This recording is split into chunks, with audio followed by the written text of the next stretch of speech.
Chapter 41 Bruce की रुद्राक्षी को लेकर भविष्यवाणी। पृथ्वी ने अमरजीत की बात को नजरअंदाज करते हुए अमरजीत को टोंट मारते हुए कहती है, रुद्राक्षी इतनी बेरहमी से व्यवहार कर रही है, उसकी अच्छी परवरिश के लिए धन्यवाद। पृथ्वी ने अमरजीत पर एक ठड़ी नजर डाली, जो चुपचाप उसके सामने बैठा था। माँ, मुझे लगता है कि मेरी बेटी बहुत अच्छी लड़की है, अमरजीत ने सपाट टोन में जवाब दिया। जैसे ही पृथ्वी अपना आपा खोने वाली थी, रुद्राक्षी ने बुजुर्ग महिला को बोलने से रोकने के लिए अचानक बुदबुदाई, पापा, मेरी छाती में दर्द हो रहा है, प्लीज मुझे अस्पताल ले चलिए। उद्धरण चिन्ह। अमरजीत ने याद किया कि कैसे रुद्राक्षी ने अपनी कार में खून की उल्टी की जब वह उसे घर लेकर आ रहा था। इस तरह जब रुद्राक्षी ने सीने में दर्द होने की शिकायत की तो वह तुरंत घबरा गए। अपने बर्तन नीचे रखते हुए उन्होंने बेचैन होकर कहा, माँ, हमें जाना होगा क्योंकि रुद्राक्षी की तबीयत ठीक नहीं है। उद्धरण चिन्ह। अमरजीत बिना पृथ्वी के जवाब को सुने रुद्राक्षी को बाहर ले गया। पृथ्वी बहुत गुस्सा थी, उसकी हिम्मत कैसे हुई कि वह अभी इस तरह से व्यवहार करे। वह बात टड। इस बीच रूपाली और आयशा ने एक दूसरे की खुशी से देखा। उन्हें ये देखकर राहत मिली कि पृथ्वी रुद्राक्षी से कितनी नफरत करती है। कार में रुद्राक्षी को कुछ गिल्ट महसूस हुआ जब उसने महसूस किया कि उसके पापा और दिलाई वह कितने परेशान थे। पापा, मैं ठीक हूँ, मुझे अस्पताल नहीं जाना है। अमरजीत अपनी बेटी की बात सुनकर अवाक रह गया। राज ही एकमात्र ऐसा इंसान था जो कि रुद्राक्षी की बात सुनकर बिल्कुल भी हैरान नहीं हुआ, लेकिन वह परेशान जरूर था। आखिर वही था जो अमरजीत को सारी खबर पहुंचाता था कि उसने आज पूरे दिन भर क्या किया, जिसमें कुछ चीजें आश्चर्यजनक थी जिन्हें राज की छुपाना जरूरी लगा। रुद्राक्षी ने जो कहा उसके बारे में सोचने के बाद अमरजीत को अचानक समझ आया कि उसने पहले सीने में दर्द की शिकायत क्यों की थी। रुद्राक्षी, तुम्हें दादी पसंद नहीं है ना? अमरजीत ने चिंतित होकर पूछा। नहीं, मैं उन्हें पसंद नहीं करती, रुद्राक्षी ने सीधा जवाब दिया। ऐसा इसलिए क्योंकि वह भी मुझे पसंद नहीं करती। उद्धरण चिन्ह। अमरजीत जी हमेशा से एक अच्छा बेटा था। वृद्ध महिला के साथ हमेशा इज्जत से व्यवहार करता था, चाहे वह उसके साथ कितना भी कठोर व्यवहार क्यों न करे। उसके लिए अपनी माँ का सम्मान करना एक दायित्व था, क्योंकि उसने उसे जन्म दिया था। अगर यह पहले होता, अगर ये बात की होती तो अमरजीत रुद्राक्षी को फटकार लगाने से पीछे नहीं होता। लेकिन अब बात अलग है। वह जानता है कि उसकी बेटी कितनी प्यारी है। फिर भी रुद्राक्षी के लिए यह अलग था। उसने ये कहकर मनाने की कोशिश की, रुद्राक्षी, तुम्हारी दादी। उद्धरण चिन्ह। उस समय रुद्राक्षी फूट फूट कर रोने लगी। पापा, मैं अब उनसे मिलने नहीं जाना चाहती। अमरजीत ने उसे मनाने की कोशिश करना छोड़ दिया। उसके चेहरे पर आंसू देखकर उसका दिल पसीज गया। जल्दी से उन्होंने उसे दिलासा दिया, अगर तुम नहीं चाहती हो तो तुम मत जाना, लेकिन प्लीज तुम रोना बंद करो। मैं तुम्हें कभी रोते हुए नहीं देख सकता। हाँ, रुद्राक्षी ने अपने आंसुओं को पोंछते हुए सिर हिलाया। राज ये देखकर कि रुद्राक्षी अपने पिता को बेवकूफ बनाने में कितनी अच्छी थी, राज को हंसने की इच्छा को दबाने में कठिनाई हो रही थी। रुद्राक्षी को पृथ्वी द्वारा धमकाया जाना देखकर राज को बहुत दुख हुआ। उसने अभी दिन के दौरान पृथ्वी द्वारा रुद्राक्षी के बारे में की गई बातों का मुकाबला करने की तेज इच्छा को महसूस किया था।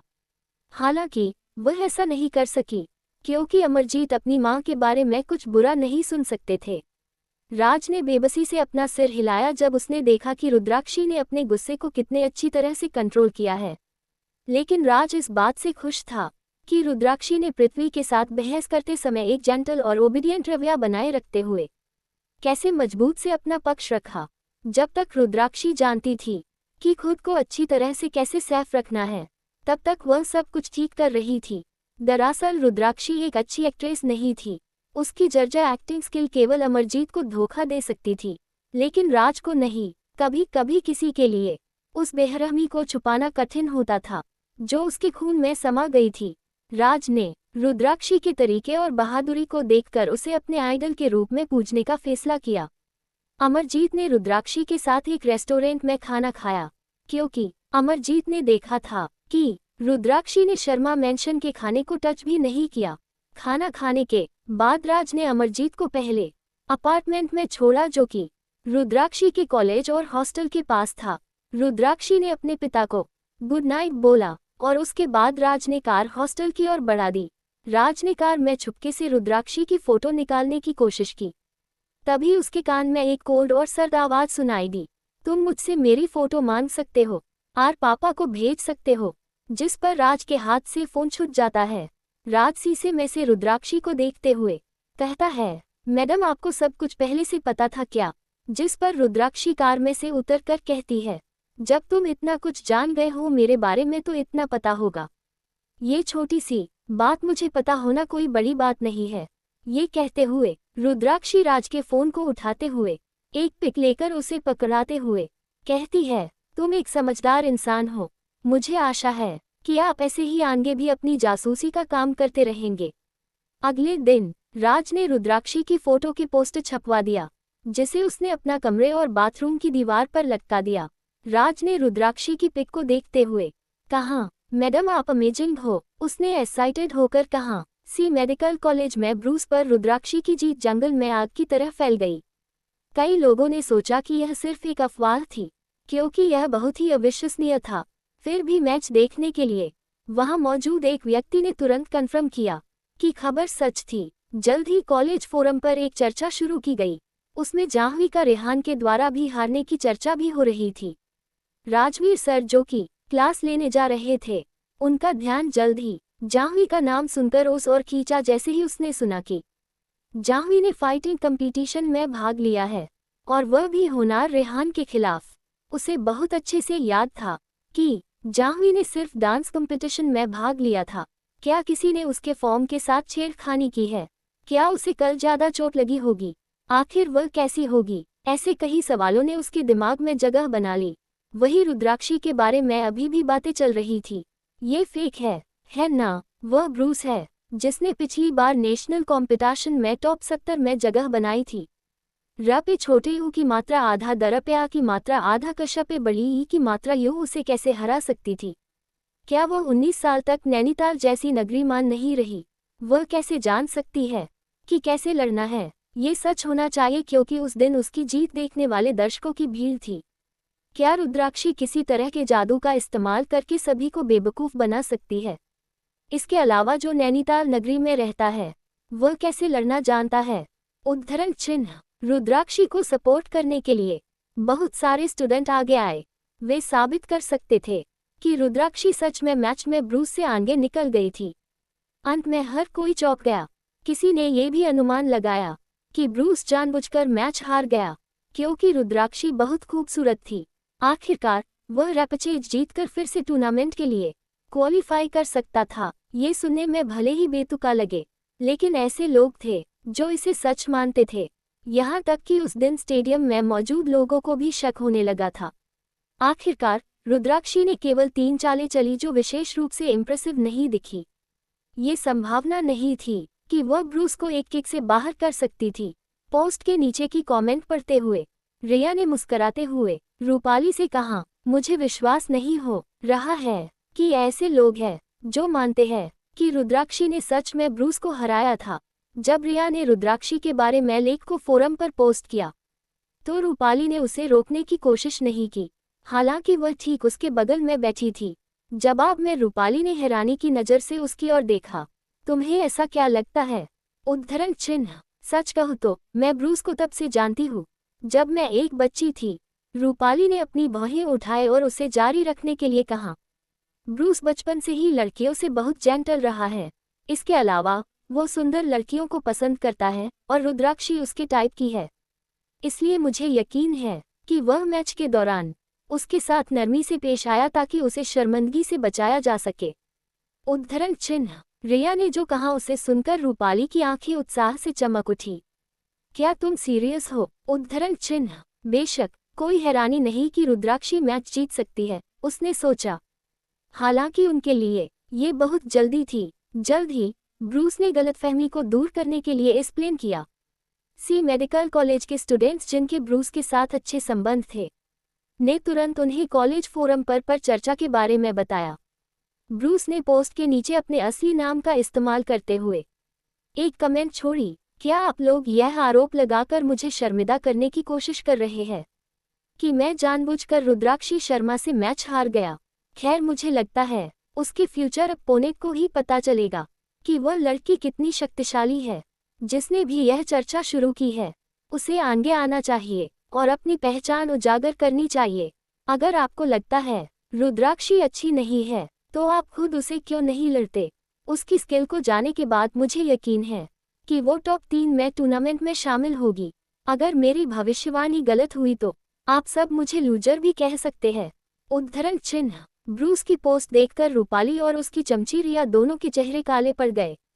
रिया ने सरकेस्टिक टोन में कहा, ब्रूस पागल हो गया है या कुछ और। रूपाली इस समय हंसने के मूड में नहीं थी क्योंकि की पोस्ट उसे कॉन्फिडेंस से भरी लगी थी। इसका मतलब केवल ये हो सकता है कि वह वास्तव में रुद्राक्षी की स्किल से इम्प्रेस था। साथ ही उनकी पोस्ट ने साबित कर दिया है रुद्राक्षी ने उसे अपनी अमेजिंग स्किल्स से हराया है। नहीं तो वह इतना कन्विंस नहीं होता कि रुद्राक्षी टूर्नामेंट में टॉप 3 में जाएगी। रुद्राक्षी ने फोरम का दौरा किया और आईपी एड्रेस के बेस पर चर्चा शुरू करने वाले व्यक्ति द्वारा पोस्ट किए गए सभी आर्टिकल को लापरवाही से स्कैन किया। उसने पाया कि यह रिया थी। रुद्राक्षी ने उसे रूपाली की बेस्टी के रूप में याद किया।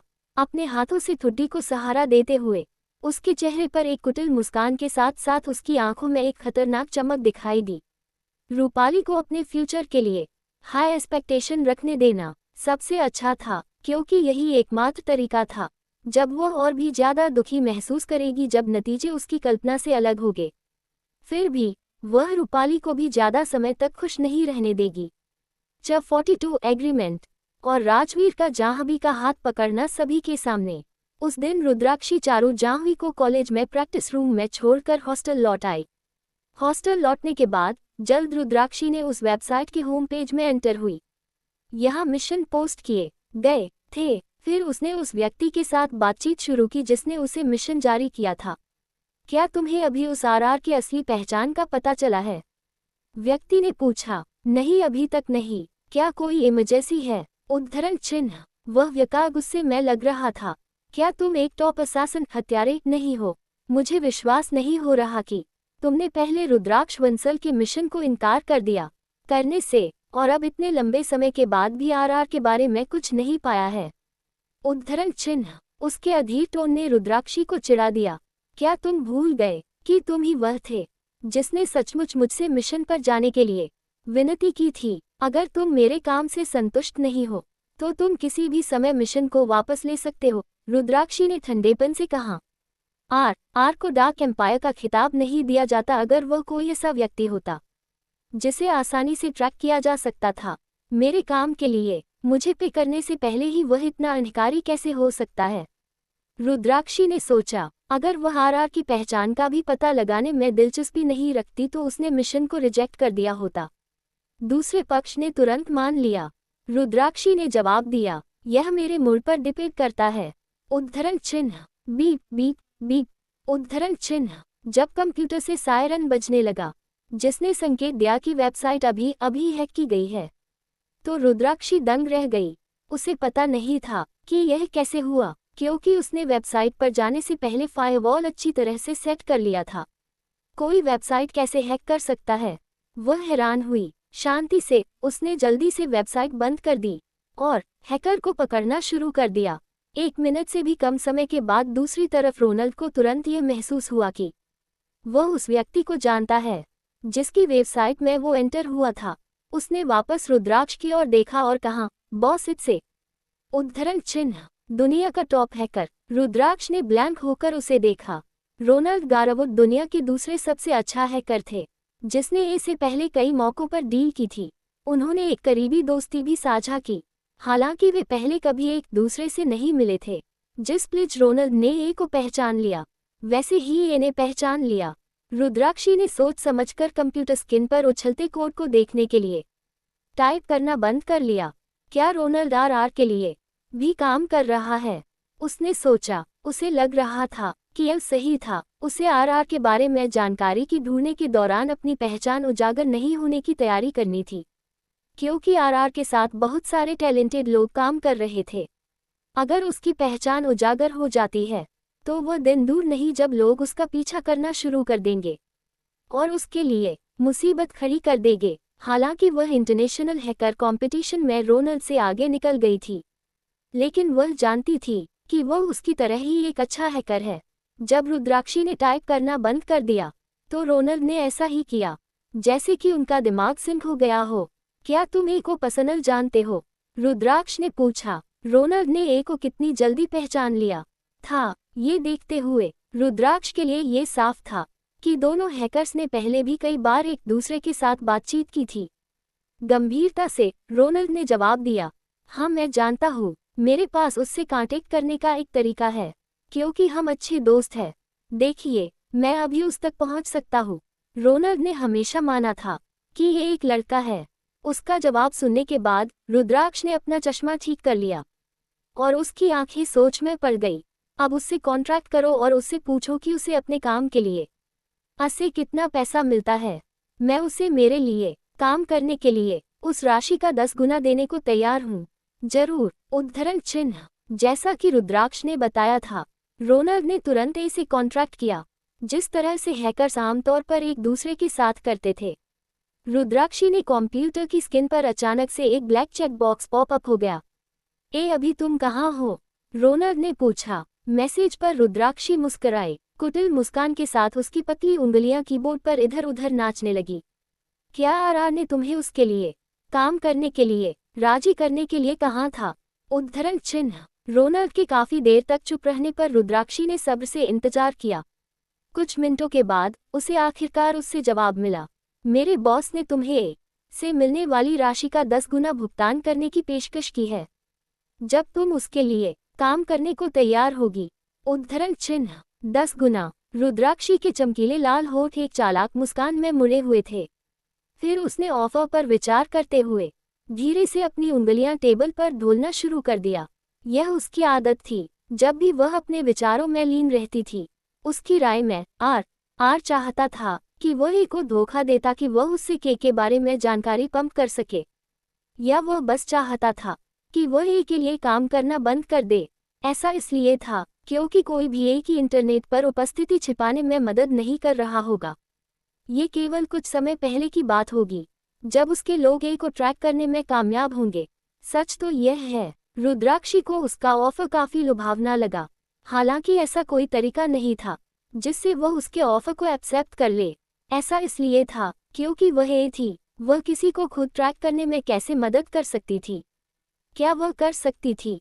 इसलिए उसने मुस्कान के साथ ऑफर ठुकरा दिया। उसकी रिजेक्शन रुद्राक्ष की एक्सपेक्टेशन पर खरी उतरी। आखिरकार वह दुनिया की सबसे अच्छी हैकर है, इसलिए उसने सोचा कि अपनी ईमानदारी बनाए रखने के लिए वह अपने बॉस के प्रति वफादार रहेगी। हालांकि ज्यादातर लोगों को पैसे के लालच का विरोध करना मुश्किल लगा। मैं उसे उसके क्रैक पे का 20 गुना देने को तैयार हूँ, रुद्राक्ष ने एक्सप्रेशन लेस होकर कहा। रोनल्ड उसकी उदारता से कुछ हैरान था। हालांकि रोनल्ड का मानना था कि रुद्राक्ष जो पैसों से लोडेड था, को इसे वहन करने में कोई समस्या नहीं थी। आगे की हलचल के बिना उसने रुद्राक्ष के ऑफर को वीकेंड तक पहुंचा दिया। रुद्राक्षी तब बहक गई जब उसे बताया गया कि आर उसे उसकी क्रैक पे से 20 गुना देने को तैयार है। उसके दिमाग में अचानक एक योजना आई। शायद वह आर के लिए काम करने का नाटक कर सकती थी और ऐसा दिखा सकती थी कि वह पैसे के लिए ऐसा कर रही है। जब वह आर के लिए काम करना शुरू करेगी, तब तक उसकी असली पहचान की जांच उसके लिए बहुत आसान होगी। यह एक मवेरलोस प्लान था। रुद्राक्षी ने तुरंत ऑफर एक्सेप्ट कर लिया। ठीक है, मैं उसके उदार ऑफर की वजह से उसके लिए काम करूंगा। हम अब मिल सकते हैं। उद्धरण चिन्ह। वीकेंड के कैरेक्टर को अच्छी तरह से जानने के बाद रोनल्ड ने सोचा कि वह केवल पैसे के कारण अपने एम्प्लॉय के साथ विश्वासघात नहीं करेगा। इसलिए उसे वीकेंड इतनी लालच में पड़ते देख हैरानी हुई। उसने कंप्यूटर स्क्रीन पर वीकेंड के जवाब को देखा। इस बीच रुद्राक्ष की आंखें एक्साइटमेंट से चमक उठी। सफेद दस्ताने की एक जोड़ी पहने हुए उसने अपनी बाहों को पार किया और रोनल्ड को वीकेंड को जवाब देने का ऑर्डर दिया। रोनल्ड ने तुरंत ऐसा ही किया। चलो कल दोपहर 3 बजे मिलते हैं। ग्रीन सिटी तुम जगह तय कर सकते हो। उद्धरण चिन्ह। रुद्राक्षी ने उसे एक रैंडम एड्रेस दिया। चलो येलो बुक एंटरटेनमेंट क्लब में मिलते हैं। जवाब देने के बाद रुद्राक्षी ने वेबसाइट से लॉगिन मार दिया और आलसी की तरह उस स्क्रीन पर गेम खेलने लगी। दूसरी ओर राजवीर बेचैन होकर जाह्नवी को पूरे कॉलेज में ढूंढ रहा था, लेकिन उसे वो कहीं नहीं मिली। वो ये देखकर सोच में पड़ गया, क्या कहीं वह ज्यादा घायल हो नहीं।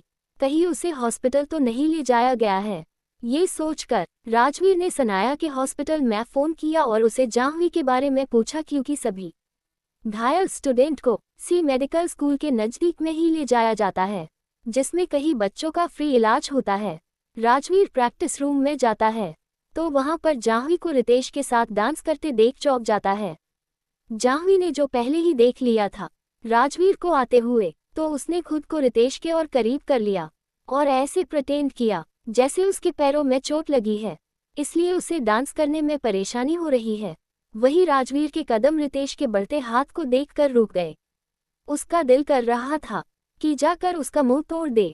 राजवीर जाह्नवी के पास आकर कहता है, मिस जाह्नवी, मुझे तुम्हारे फॉर्म से रिलेटेड बात करनी है, अभी मेरे केबिन में चलो। पहले तो जाह्नवी चौंक जाती है, लेकिन मन ही मन खुश हो जाती है। आखिर वह यही तो चाहती थी। वही राजवीर सभी के सामने जाह्नवी का हाथ पकड़कर कहता है, चले, और उसे वहां से लंबे लंबे पैर रखते हुए ले जाता है। वही रितेश और सभी राजवीर सर की ये हरकत देखकर हैरान हो जाते हैं।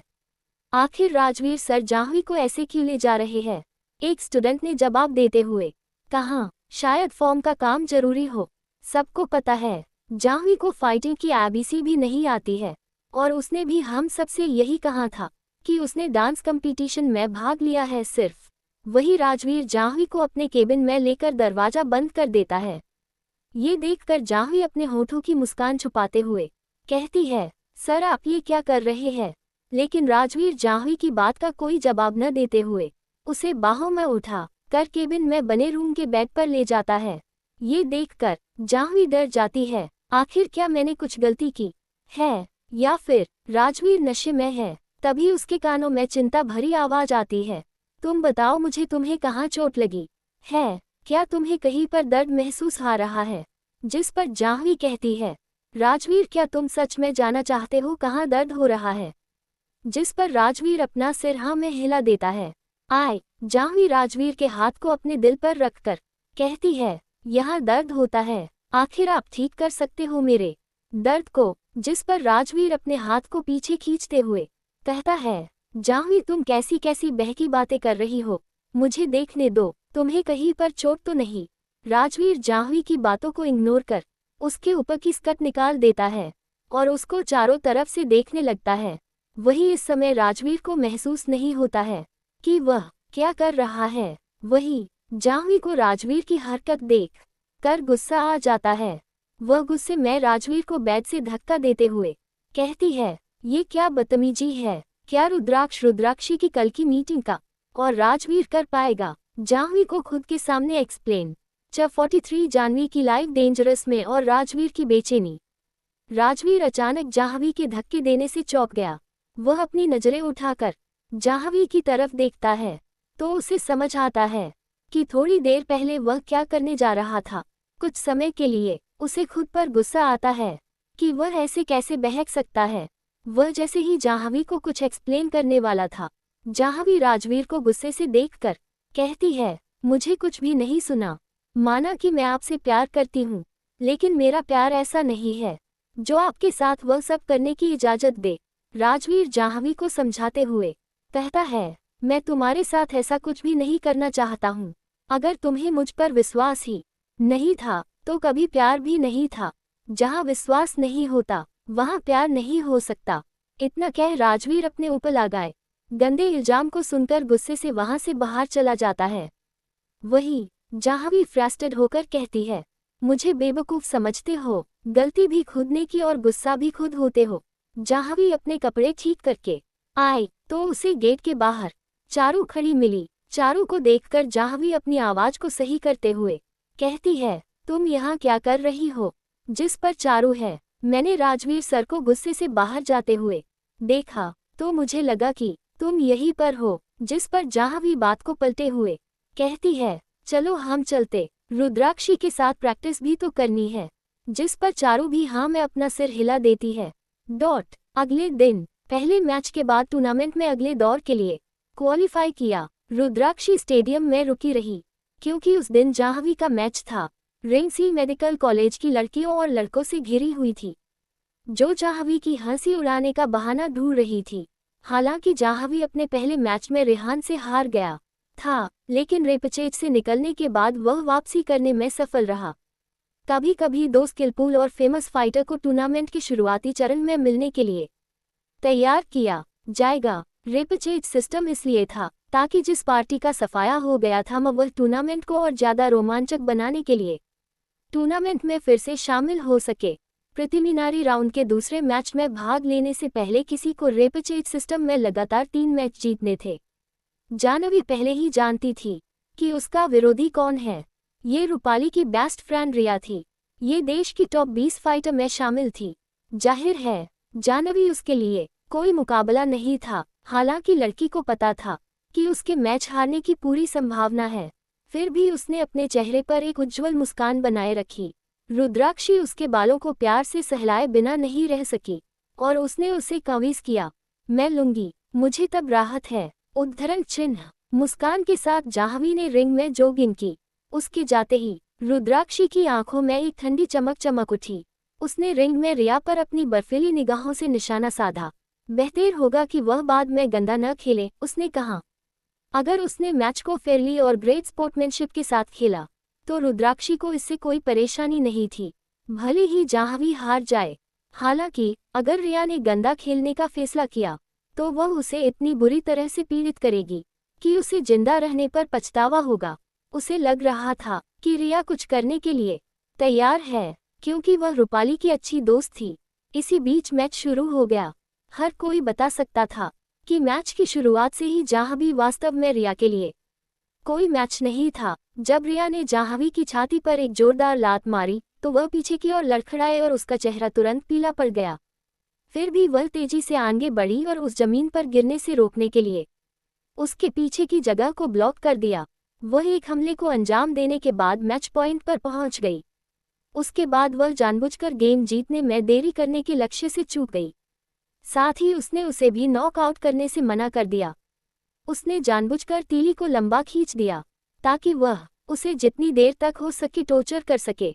जब भी वह उसे घूसा मारती तो वह उसके चेहरे पर घुसे मारकर अपना निशान चुकेन का नाटक करती। अंत में जाह्नवी को चेहरा खून से ढका हुआ था जो उसकी नाक से बह रहा था।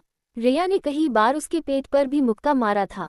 कुछ ही मौकों पर रिया ने जानबूझकर अपने कमजोर साइड को रिवील किया ताकि वह जाह्नवी को उस पर हमला करने का लालच दे सके। एक बार जब वह करीब आती तो वह उसे एक और बेरहम झटका देती। उसने इसे ऐसे तरीके से किया इसलिए बहुत कम लोग बता सकते थे कि वह क्या कर रही थी। यहाँ तक कि रेहान ने भी ये देखकर भौहें चढ़ा ली, क्योंकि उसे हैरानी हुई कि रिया जाह्नवी को इतना कठिन समय क्यों दे रही है, जबकि इसकी पूरी तरह से जरूरत नहीं थी। रिंग में जाह्नवी ने महसूस किया कि वह उस पर चाल चल रही थी। उत्तेजित महसूस करते हुए वह पलटवार करने के लिए बेताब थी, लेकिन उसने कितनी भी कोशिश की वह रिया को बिल्कुल भी चोट नहीं पहुंचा सका। जाह्नवी को देखकर जो अपने हमलों को चकमा देने की कोशिश कर रही थी, रिया उसके करीब गई और उसके कान में फुसफुसाया, you real piece of crap. उद्धरण चिन्ह। एक पल में जाह्नवी का चेहरा गुस्से से भर गया। उसने रिया की ओर इशारा किया और कहा, मैं तुम्हें मार डालूंगी। ठग। रिया ने अपने शरीर की हर आउंस ताकत के साथ उसके सीने पर एक लात मारी। नतीजा ये हुआ कि जाह्नवी ने फौरन मुंह भर खून उगल दिया। फिर भी रिया उसे इतनी आसानी से जाने नहीं देने वाली थी। इससे पहले कि वह जमीन पर गिरती वह तेजी से उसके शरीर की दूसरी तरफ चली गई और उसकी पीठ पर एक और लात मारी। बस ऐसे ही जाह्नवी जमीन पर गिरी। इस बीच रुद्राक्षी ने बेहद बर्फीली टकटकी के साथ अपनी मुठ्ठियां भींच ली। बस काफी है। उद्धरण चिन्ह। गुर्राने के बाद वह रिंग की ओर दौड़ी और एक फुर्तीली चाल में रिंग में छलांग लगा दी। रिया के हमले से बचाने के लिए उसने जाह्नवी को अपनी बाहों में पकड़ रखा था। वह घुसपैठिया समझकर केवल वार ही सह सकती थी। जैसे ही रिया की किक उसके घायल हाथ पर लगी, उसने जल्दी से उसे अपने हाथ से ढक लिया। रुद्राक्षी। जाह्नवी जो बेहोश होने वाली थी, घबराए हुई लग रही थी। आंखों में आंसू के साथ रुद्राक्षी ने उसे दिलासा, डरो मत, मैं यहाँ तुम्हारी रक्षा के लिए हूँ। जब रेफरी अपना रास्ता बना रहा था, रुद्राक्षी ने सीधे तौर पर कहा, मेरी दोस्त जब्त कर रही है। जैसा कि मैच अभी खत्म नहीं हुआ था, इसे फिनिश करने का एकमात्र तरीका जुर्माना भरना था। रिया ने हंसते हुए कहाँ आओ मुझे जाह्नवी को इतनी बुरी तरह चोट पहुंचाने के लिए। बेहद खेद है। तुम्हें पता है, जब भी मैं किसी मैच में होती हूँ तो खुद को कंट्रोल करना मुश्किल होता है। जब उसने सुना कि उसने क्या कहा, रुद्राक्षी ने अचानक अपना सिर उठाया और उसे एक बर्फीली चकाचौंध मार दी। बेहतर होगा कि तुम याद रखो कि तुमने आज क्या किया है। मैं तुम्हें एक दिन इतनी बुरी तरह टॉर्चर करूंगी कि तुम चाहोगी कि तुम मर जाओ। उद्धरण चिन्ह। जिस तरह से रुद्राक्षी ने रिया को घूर कर देखा, उसकी रीढ़ को ठंडक पहुंच गई क्योंकि वह उसके अंदर हत्या के इरादे को समझ सकती थी। जब उसे वापस होश आया तो उसने खिल्ली उड़ाई। मुझे उससे क्यों डरना चाहिए जब वह जानती है कि वो उसे झांसा दे रही है। उसने सोचा। उस समय राजवीर सर जो कि अपने केबिन में वर्क कर रहे थे, जैसे ही उसके फोन पर नोटिफिकेशन आया वह भी रिंग की और भागा था। मुझे इसे ले जाने दो, मैं जाह्नवी को पास के हॉस्पिटल ले जाऊंगा। रुद्राक्षी अपने हाथ के घाव को ढक रही थी, चिंतित थी कि रिया द्वारा लात मारने के बाद खून बह जाएगा। उसके हाथ में लगी चोट के कारण वह वास्तव में इतनी मजबूत नहीं थी कि जाह्नवी को उठा सके।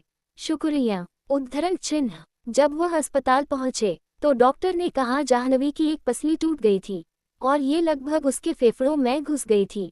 जैसे ही राजवीर ने ये सुना उसका चेहरा पीला पड़ गया। आखिर जाह्नवी इस समय बहुत तकलीफ में थी। उस वक्त रुद्राक्षी के हाथ में पानी का गिलास था जिसे वह जाह्नवी को देना चाहती थी।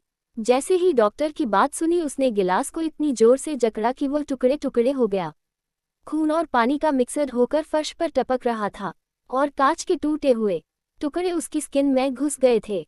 रेहान जो कि सांत्वना देने आया था उस पल का गवाह बना जब उसने अपने हाथ से गिलास को कुचला और उसकी पुतलियां एकदम सदमे में चौड़ी हो गई। जी मिस रुद्राक्षी, तुम इतने लापरवाह कैसे हो सकती हो।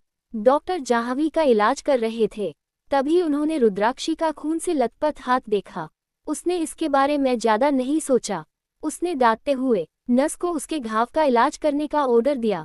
नर्स रुद्राक्षी को उसके घाव पर पट्टी करने के लिए दूसरे वार्ड में ले गई।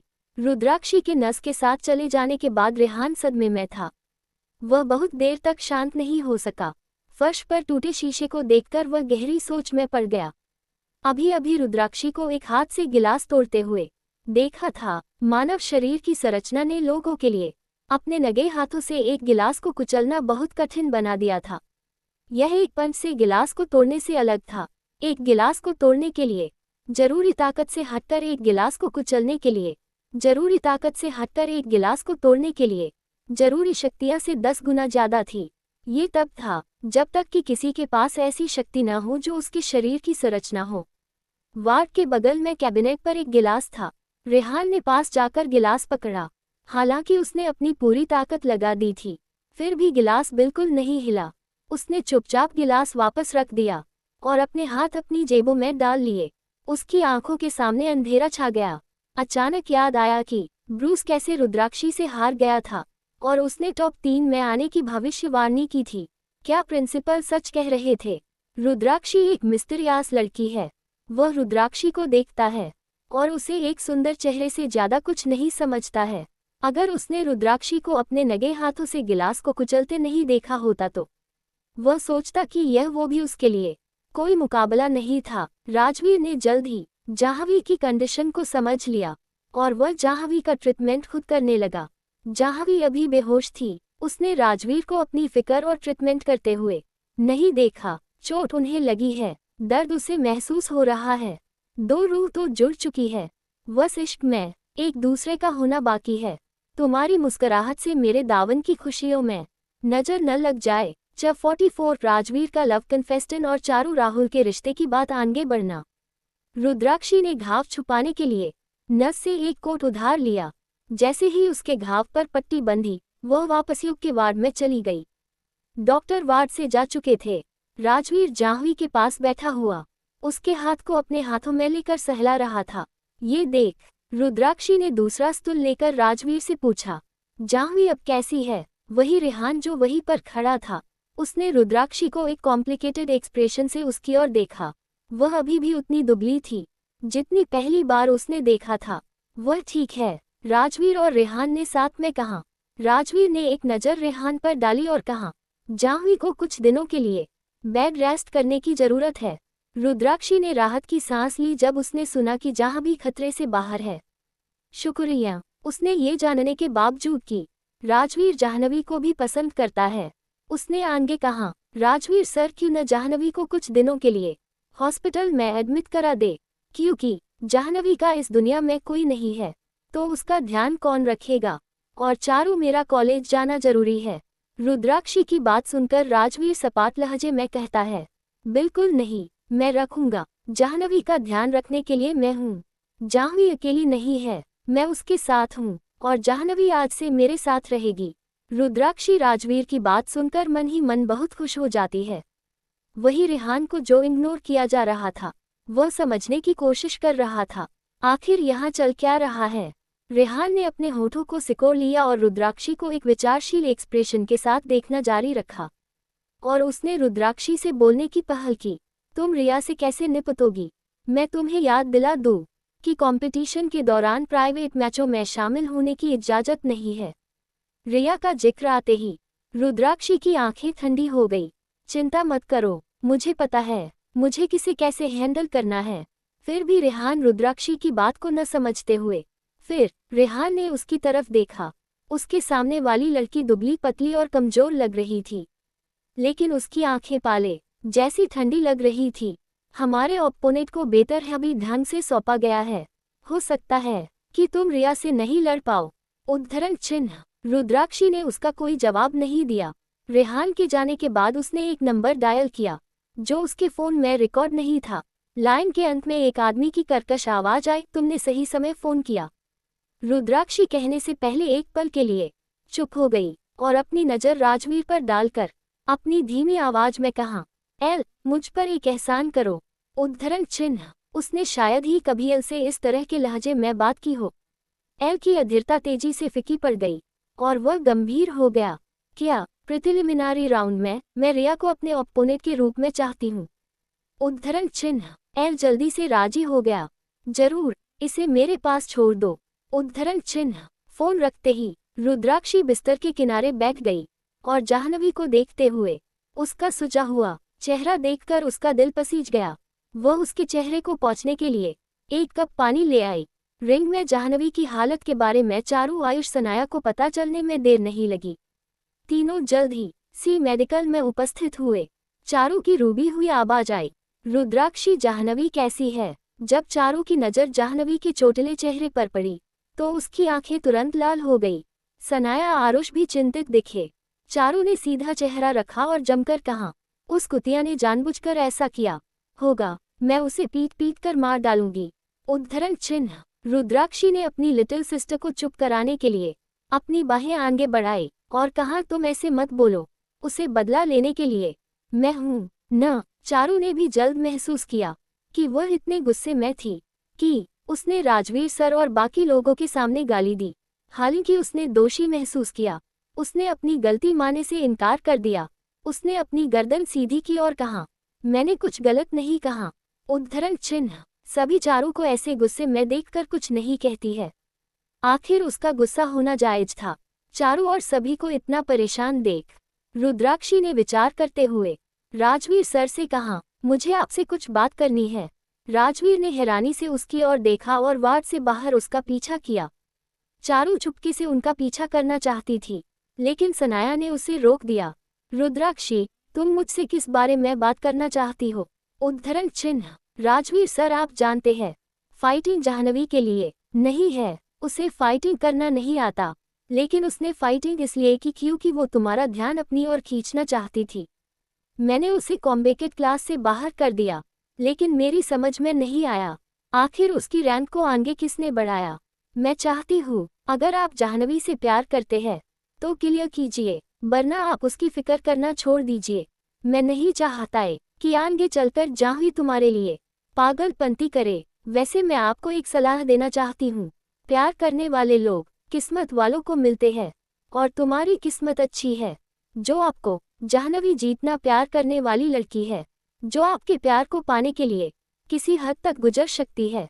रुद्राक्षी ने आगे बात बढ़ाते हुए कहती है, मैच में जाह्नवी की एक पसली टूट गई थी। पसली ने उसके फेफड़ों को लगभग छेद दिया था। अगर अब भी आप उसके प्यार को नहीं समझ सकते तो आपसे ज्यादा बदकिस्मत कोई नहीं होगा। राजवीर ने एक आह भरते हुए कहता है, मैं उसे कुछ नहीं होने दूंगा। प्यार लफ्जों में ब्याह नहीं किया जा सकता, और मेरा प्यार मतलबी नहीं है।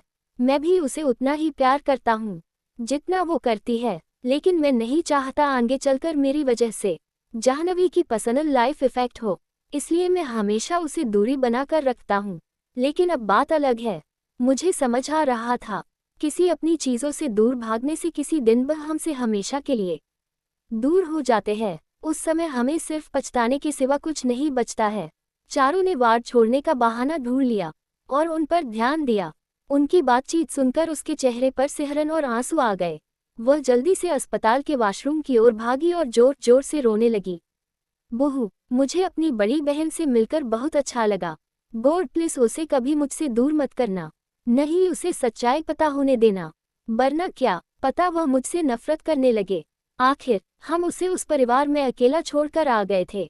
उनकी बातचीत को आगे बढ़ाते हुए राजवीर बोला, तुम्हें भी अपने रिश्तों पर ध्यान देना चाहिए। रुद्राक्ष दिल का बहुत अच्छा है।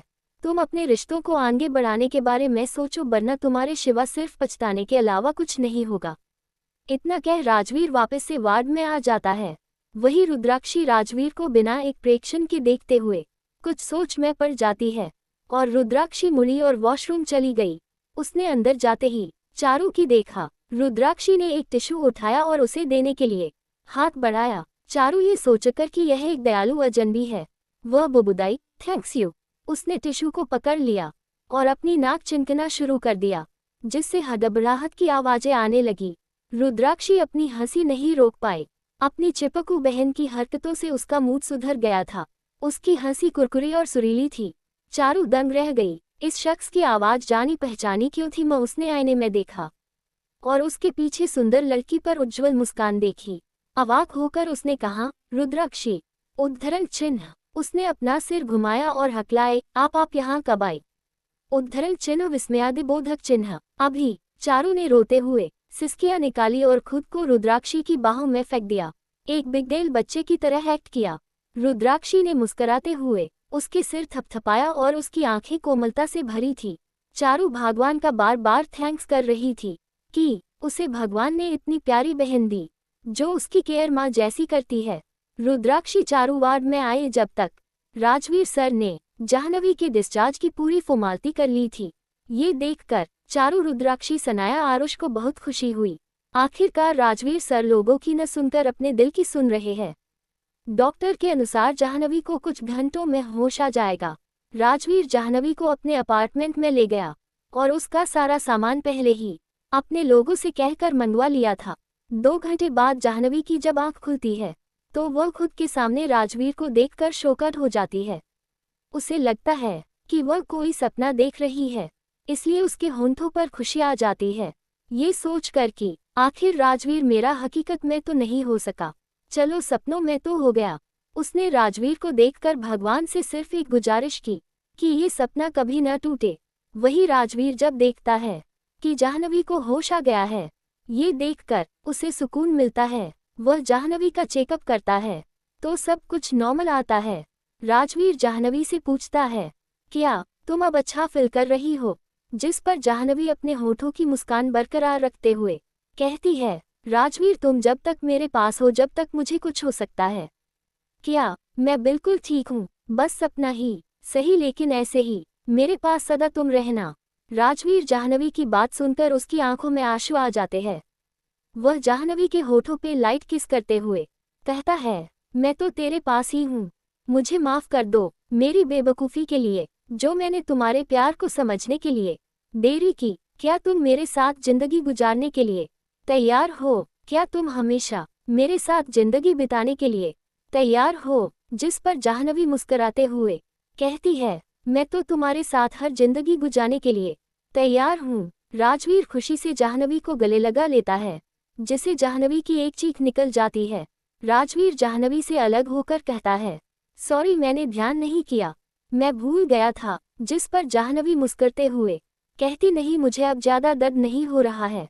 जिस पर राजवीर मुस्कुराते हुए कहता है, फिर ठीक है। उसके बाद राजवीर अपने हाथों से जाह्नवी को खाना खिलाता है और उसको दवाई खिलाकर उसके पास ही लेट जाता है। आज राजवीर और जाह्नवी दोनों ही अपने प्यार का इजहार करके खुश थे। वही हॉस्टल रूम 302 में रुद्राक्षी करवटें बदल रही थी, क्योंकि उसे नींद नहीं आ रही थी। उसे बेचैनी फील हो रही थी। उसने अपनी आंखें खोलकर देखा तो उसे महसूस हुआ कि उसके कमरे में कोई है। जब उसने लाइट ऑन की तो रुद्राक्षी चौंक जाती है। रुद्राक्षी अपनी कोल्ड आवाज में कहती है, चारू क्या हुआ, तुम इतनी रो क्यों रही हो? जिस पर चारू रुद्राक्षी को जगह पाकर चौंक जाती है और अपने आंसू पोंछते हुए कहती है, रुद्राक्षी दी मम्मा का फोन आया था। उन्होंने बोला कि रस्तोगी परिवार से शादी करने की डेट दी गई है। रुद्राक्षी जैसे ही रस्तोगी फैमिली का नाम सुनती है, उसकी आंखें गुस्से से लाल हो जाती है। फिर आज डूबी हुई चिंगारी को हवा दी गई है। हालत भी अलग है और रास्ते भी, लेकिन इस बार कुछ अलग होगा। हर दुश्मनों की चाल को मुंह जवाब दिया जाएगा और उनकी जिंदगी में नर्क का सैलाब बरना होगा। क्या रुद्राक्षी बचा पाएगी चारू को राहुल के सारे रिश्ते में बंधने से? जब 45 रुद्राक्षी का अपनी मां को फोन करना और चारू राहुल का रिश्ता टूटना। कंपटीशन जारी रहा। प्रिलिमिनरी राउंड के दूसरे दौर को समाप्त होने में 1 या 2 दिन लगेंगे। रुद्राक्षी और रोनल 3 दिन बाद मिलने के लिए तैयार हुए थे। वह सरेंडर करने के लिए तैयार हो गई थी, क्योंकि वह आरआर की ईमानदारी देखना चाहती थी। उसने ऑफर दिया कि वह रोनल के साथ आए। रुद्राक्षी ने सोचा कि आरआर मना कर देगा, लेकिन उसने ऐसा नहीं किया। इससे वह बहुत हैरान हुई। प्रिलिमिनरी राउंड का दूसरा दौर आरआर के साथ उसकी अपॉइंटमेंट के दिन के साथ हुआ। जाह्नवी कंपटीशन हार गई थी और यहाँ तक कि प्रिलिमिनरी राउंड में 2 बार हार गई थी और उसकी कंडीशन भी ठीक नहीं थी। रुद्राक्षी चारू और जाह्नवी दोनों के लिए चिंतित थी। आखिर वह दोनों को ही बराबर प्यार करती थी। रुद्राक्षी कभी भी अपनों को तकलीफ नहीं दे सकती थी। रुद्राक्षी ने अपना फोन उठाया और स्क्रीन पर शो हो रहे नाम को पढ़ा, सुरभि शेखावत। रुद्राक्षी जब वापस इस दिल्ली जैसे ग्रीन सिटी शहर में आई, तब उसने शेखावत फैमिली की सारी जानकारी निकाल ली थी। रुद्राक्षी बहुत देर बार सोचने के बाद वह उस नंबर को डायल करती है। दूसरी ओर से जल्द ही फोन कुछ रिंगों बाद उठाया जाता है और एक एलिगेंट आवाज आती है। हेलो रुद्राक्षी थोड़े देर के लिए रुकी और बिना कोई इमोशन के बोली, हेलो मिस, क्या आप कैलाश शेखावत की वाइफ बोल रही है? दूसरी ओर से एक धीमी आवाज आती है, जी आपने सही पहचान, क्या आपको उनसे बात करनी है? सुरभि ने सीधा सवाल किया, जिस पर रुद्राक्षी सुरभि को रोकते हुए कहती है, नहीं मुझे आपसे ही बात करनी है। जिस पर सुरभि बोलती है, बताइए आपको क्या बात करनी है, आप कौन बोल रही है? जिस पर रुद्राक्षी सीधे जवाब देती है, मैं आपकी शुभ चिंतक बोल रही हूँ। ये सुनकर एक पल के लिए सुरभि जी शांत हो जाती है और अपनी हकलाती आवाज में कहती है, शुभ चिंतक। जिस पर रुद्राक्षी कहती है, जी हाँ, और मैं आपको आपकी बेटी की लाइफ के बारे में कुछ जरूरी बात बताना चाहती हूँ। आप मेरी बात को ध्यान से सुनो। मिसेज शेखावत, आप अपनी बेटी की शादी जिस इंसान से करवाने जा रही है, वह इंसान सही नहीं है। वह इंसान आपकी बेटी से प्यार न करके आयशा शर्मा से करता है। सुरभि जैसे ही शर्मा फैमिली के साथ राहुल का नाम सुनती है, वह शोकड हो जाती है और हकलाते हुए कहती है, आप कौन हैं और आप ये क्या कह रही है? मैं आपकी बातों पर विश्वास कैसे कर लूं? जिस पर रुद्राक्षी अपने फेस पर सरकास्टिक स्माइल लाते हुए कहती है, मेरे बारे में जाने से अच्छा आपका ये जाना ज्यादा जरूरी है कि आप जिस इंसान से अपनी बेटी की शादी कराने जा रही है, वह आपकी बेटी के लायक है भी कि नहीं। वह इंसान आपकी बेटी को नौकरानी की तरह ट्रीट करता है और आपकी बेटी भी ये शादी नहीं करना चाहती है, लेकिन आप अपनी बेटी को अच्छे से जानती है कि वह कितनी डरपोक है। वह खुलकर कभी किसी से कुछ नहीं कहती है। सुरभि गुस्से से बोलती है, हेलो, तुम कौन हो और तुम ये क्या बकवास कर रही हो? मैं तुम्हारी बातों पर कैसे विश्वास कर सकती हूँ? जिस पर रुद्राक्षी कहती है, मैं कुछ भेज रही हूँ, आपको खुद पता चल जाएगा कि आपको विश्वास करना चाहिए या नहीं। इतना कहकर रुद्राक्षी फोन कट कर देती है। वही दूसरी ओर सुरभि जी के फोन पर कुछ मैसेज और वीडियो आते हैं, जिनमें राहुल आयशा को प्रोपोज कर रहा है और किसी में किस ये देखकर सुरभि के हाथ से उसका फोन नीचे गिर जाता है। कैलाश जी और लक्षित शेखावत अभी अभी ऑफिस से घर आए थे। जब वह ऐसे सुरभि को शोकत में देखते हैं तो चौंक जाते हैं। वह जल्द ही सुरभि के पास जाते हैं और अपनी चिंतित भरी आवाज में कहते हैं, क्या तुम ठीक हो? जिस पर सुरभि कैलाश जी की ओर कहती है, कुछ भी ठीक नहीं है। इतना कह वह फोन की तरफ इशारा कर देती है।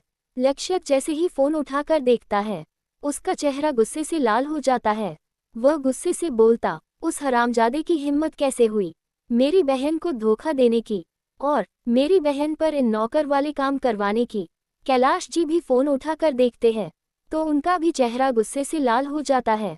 वह सुरभि को सोफे पर बैठाते हैं और अपनी कोल्ड वॉइस में बोलते हैं, हम उस रस्तोगी फैमिली को नहीं छोड़ेंगे। उसके बेटे की हिम्मत कैसे हुई हमारी प्रिंसेस के साथ ऐसा करने की? मैं अभी सारी डील उनसे कैंसिल करता हूँ। वही सुरभि जी जैसे होश में आती है और वह कहती है, आपने सही कहा, मैं कभी भी चारू शादी ऐसी फैमिली में कैसे करने दे सकती हूँ। चारू एक नादान बच्ची थी, हमें उसकी जिद ही नहीं मानी चाहिए थी। लक्ष्य सुरभि से कहता है, माँ कोई बात नहीं, हम तो समझदार हैं और हमें अब सच का पता चल गया है तो हम अभी इस रिश्ते को खत्म कर सकते हैं। लेकिन माँ इन सब के बारे में हमें बताने वाला कौन था? जिस पर सुरभि हकलाते हुए कहती है, वो किसी अननोन नंबर से फोन आया था। जिसके बाद सुरभि सब बता देती है, जो थोड़ी देर पहले उनकी बात हुई थी, सब कुछ। लक्ष्य उस नंबर को किसी को कॉल करके पता लगाने के लिए कहता है, लेकिन दूसरी ओर से जल्द ही जवाब आता है, सॉरी सर, लेकिन हम इस नंबर की कोई इन्फॉर्मेशन नहीं निकाल सकते, माफ करें। दूसरी ओर की आवाज सुनकर लक्ष्य थोड़ा हैरान हो जाता है और सुरभि कैलाश जी की तरफ देखता है, जो कि वह भी उस इंसान का नाम जाने के लिए बेताब थे। लेकिन जवाब सुने के बाद वह दोनों भी निराशा हो जाते हैं। सुरभि एक अच्छी बिजनेस वुमेन थी, उसे बिजनेस में काफ़ी जानकारी थी, इसलिए सामने वाली कंपनी से कैसे डील करनी है वह अच्छे से जानती थी। उसने जल्द ही कैलाश जी के साथ मिलकर एक नोटिस तैयार कर दिया और उसे रस्तोगी फैमिली के हेड तक ईमेल कर दिया। ये सब करते हुए दोनों ही बहुत सीरियस लगे रहे थे। वही सुरभि कैलाश के इस मैसेज से रस्तोगी फैमिली में भूकंप मच गया। रस्तोगी मेंशन में राहुल सामने बैठा था, वही उसके पेरेंट्स गुस्से से उसे घूरकर उसके गाल पर एक थप्पड़ जड़ देते हैं, जिसे राहुल बिल्कुल चौंक जाता है। वह अपने पेरेंट्स की तरफ देखकर कहता है, आखिर मैंने ऐसा किया क्या है? जिसके बाद मिस्टर रस्तोगी एक वॉलपेपर चालू कर देते हैं। वही उस थीम पर चल रही तस्वीरों को देखकर राहुल की आंखें सदमे से चौड़ी हो जाती है। राहुल एक्सप्लेन करते हुए कहता है, मैं शर्मा फैमिली की बेटी आयशा से बहुत प्यार करता हूँ और मैं उस बदसूरत को देखना भी पसंद नहीं करता हूँ। तभी राहुल के चेहरे पर एक और थप्पड़ पड़ता है। मिस्टर रस्तोगी कहते हैं, एक और वर्ड नहीं, तुम्हें पता है आगे एक ऐसी डील आने वाली थी जिसे हम दुनिया की टॉप अमीर लोगों में आ सकते थे, लेकिन तुमने सब बर्बाद कर दिया। मुझे लगता है अब सिखावत फैमिली हमें बर्बाद करने पर तुली हुई है और मैं बर्बाद नहीं होना चाहता। कैसे भी करके चारू बेटा को मनाओ, जिसे हम इस रिश्ते में आगे बढ़ सके और अपने बिजनेस को डूबने से बचा सके। राहुल बीच में बोलते हुए कहता है, पर डैड मैं उसे प्यार नहीं करता हूँ, मैं कैसे उसे शादी कर सकता हूँ? मुझे आयशा से शादी करनी है। जिस पर मिसेज रस्तोगी गुस्से से आयशा का नाम लेते हुए कहती है, ये सब इस कुटिया की वजह से हुआ है। माँ आप ये क्या अपशब्द बोल रही है? उसके लिए मैंने ही उसे प्यार का इजहार किया, आयशा की इसमें कोई गलती नहीं है। मिस्टर रस्तोगी गुस्से से खड़े होकर कहते हैं, अगर मुझे पता चला कि तुमने चारू को नहीं मनाया है तो तुम्हें इस जायदाद से बर्खास्त कर दिया जाएगा और अब मुझे एक भी शब्द नहीं सुना है। आखिर क्या शेखावत फैमिली तोड़ पाएगी चारू राहुल के रिश्ते को? च 46 इट्स टाइम फॉर पेबैक। ये प्रिलिमिनरी राउंड के दूसरे दौर का समय था। जब उसने रिया को रिंग के नीचे देखा तो उसकी आंखें ठंडी हो गई। रिंग एक रुद्राक्षी शर्मा बनाम रिया श्रीवास्तव फाइट स्किन के सामने इकट्ठा हो गए। उनमें से हर एक अपना नाम खोज रहा था। उनमें से कुछ ने देखा कि रुद्राक्षी का मैच रिया से हो रहा था और उनकी आंखें हैरानी से चौड़ी हो गई। रेहान सबसे ज्यादा चौंक गया था। वह रुद्राक्षी को देखने के लिए भीड़ को स्कैन कर रहा था। उसने इसे कैसे निकाला? रेहान ने एक पल के लिए भी नहीं सोचा था कि यह एक इत्तेफाक हो सकता है। यह एक इत्तेफाक बहुत ज्यादा है। रेहान ने पिछले दौर में जाह्नवी के खिलाफ अपना दबदबा बनाया था और रुद्राक्षी ने रिया को सबक सिखाने की कसम खाई थी। अब इस दौर में उन दोनों की जोड़ी एक दूसरे के खिलाफ थी। नेशनल फाइटिंग कॉम्पिटिशन में धांधली नहीं की जा सकती थी। इससे कोई फर्क नहीं पड़ता था कि किसी के पास कितनी शक्ति या इन्फ्लुएंस था। बंसल परिवार कॉम्पिटिशन के प्राइमरी स्पॉन्सर था और उन्होंने पूरे इवेंट को फंड किया, लेकिन फिर भी बंसल मैचअप तय करने जैसे मामलों में ध्यान नहीं दे सके। क्या ये रुद्राक्ष हो सकता था? रेहान ने इस संभावना को खारिज करते हुए अपना सिर हिला दिया, क्योंकि उसको पता था रुद्राक्ष एक प्रिंसिपल रूल्स को फॉलो करने वाले व्यक्ति थे। वह ऐसा कभी नहीं करेंगे। इस मैच को देख शौका होने वाला इंसान अकेला रेहान नहीं था। जाह्नवी मुस्कुराए। वह दूसरी मंजिल पर राजवीर के साथ कैमरे से सब कुछ देख रही थी।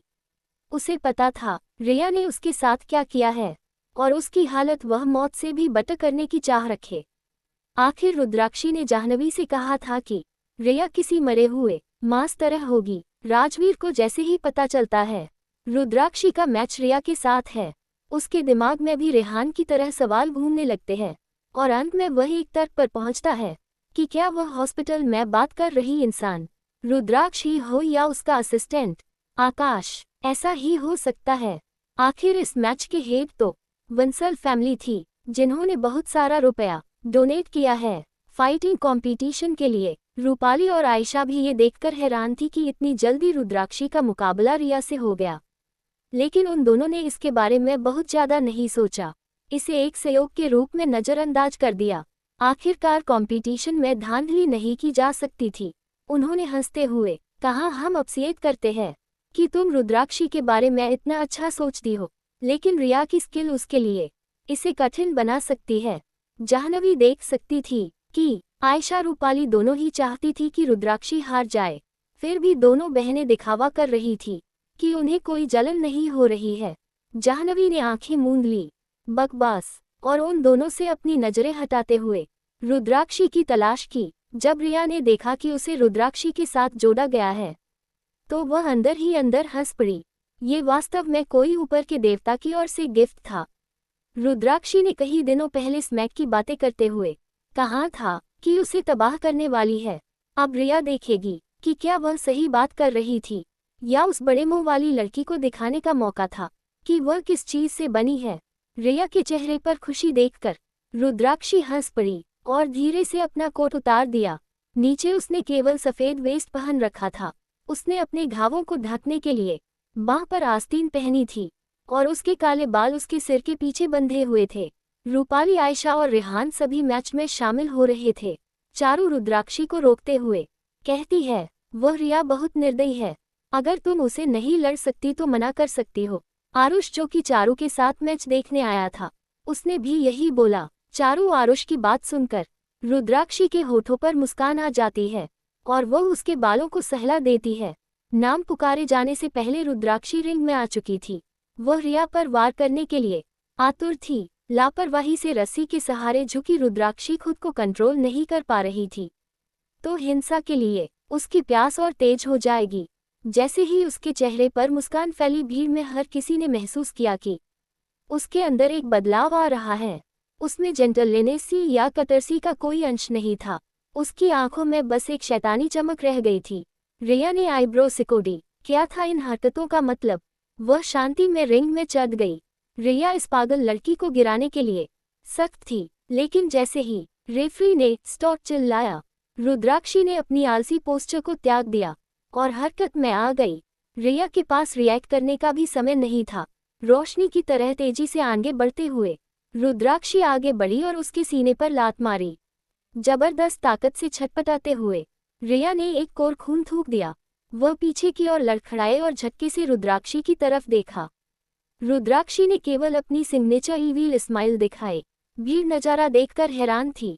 वहीं एक रूम में कैमरे पर देख रही जाह्नवी खुशी से चिल्लाई, वाह रुद्राक्षी, उसे छोड़ना मत, वो बहुत निर्दयी है। राजवीर, जो कि उसके पास ही सोफे पर बैठा था, वह जाह्नवी की भावनाओं को सुनकर थोड़ा चौंक गया, लेकिन जल्द ही उसके मन में भी रिया के लिए नफरत पैदा हुई। जब याद आया कि वह जाह्नवी को हमेशा के लिए उस रिया की वजह से खो सकता था। भीड़ नजारा देखकर हैरान थी। रिया वह देश के टॉप 20 फाइटर में से एक थी और अब यहाँ प्रिलिमिनरी राउंड के तीसरे दौर में उसे इतनी जोर से लात मारी जा रही थी कि उसके खून के छींटे निकले। रिया ने अपना संयम वापस पा लिया। उसका हाथ उसकी धड़कती छाती को ढक रहा था।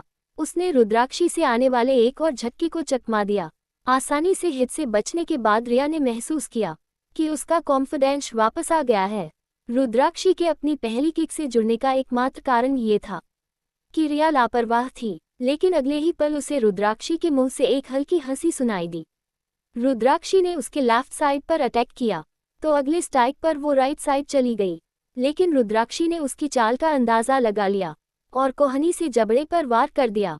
रिया सिसकते हुए पीछे की ओर लड़खड़ाई। रुद्राक्षी यही नहीं रुकी, उसने रिया को एक बार और कोहनी मारी, इस बार पेट में।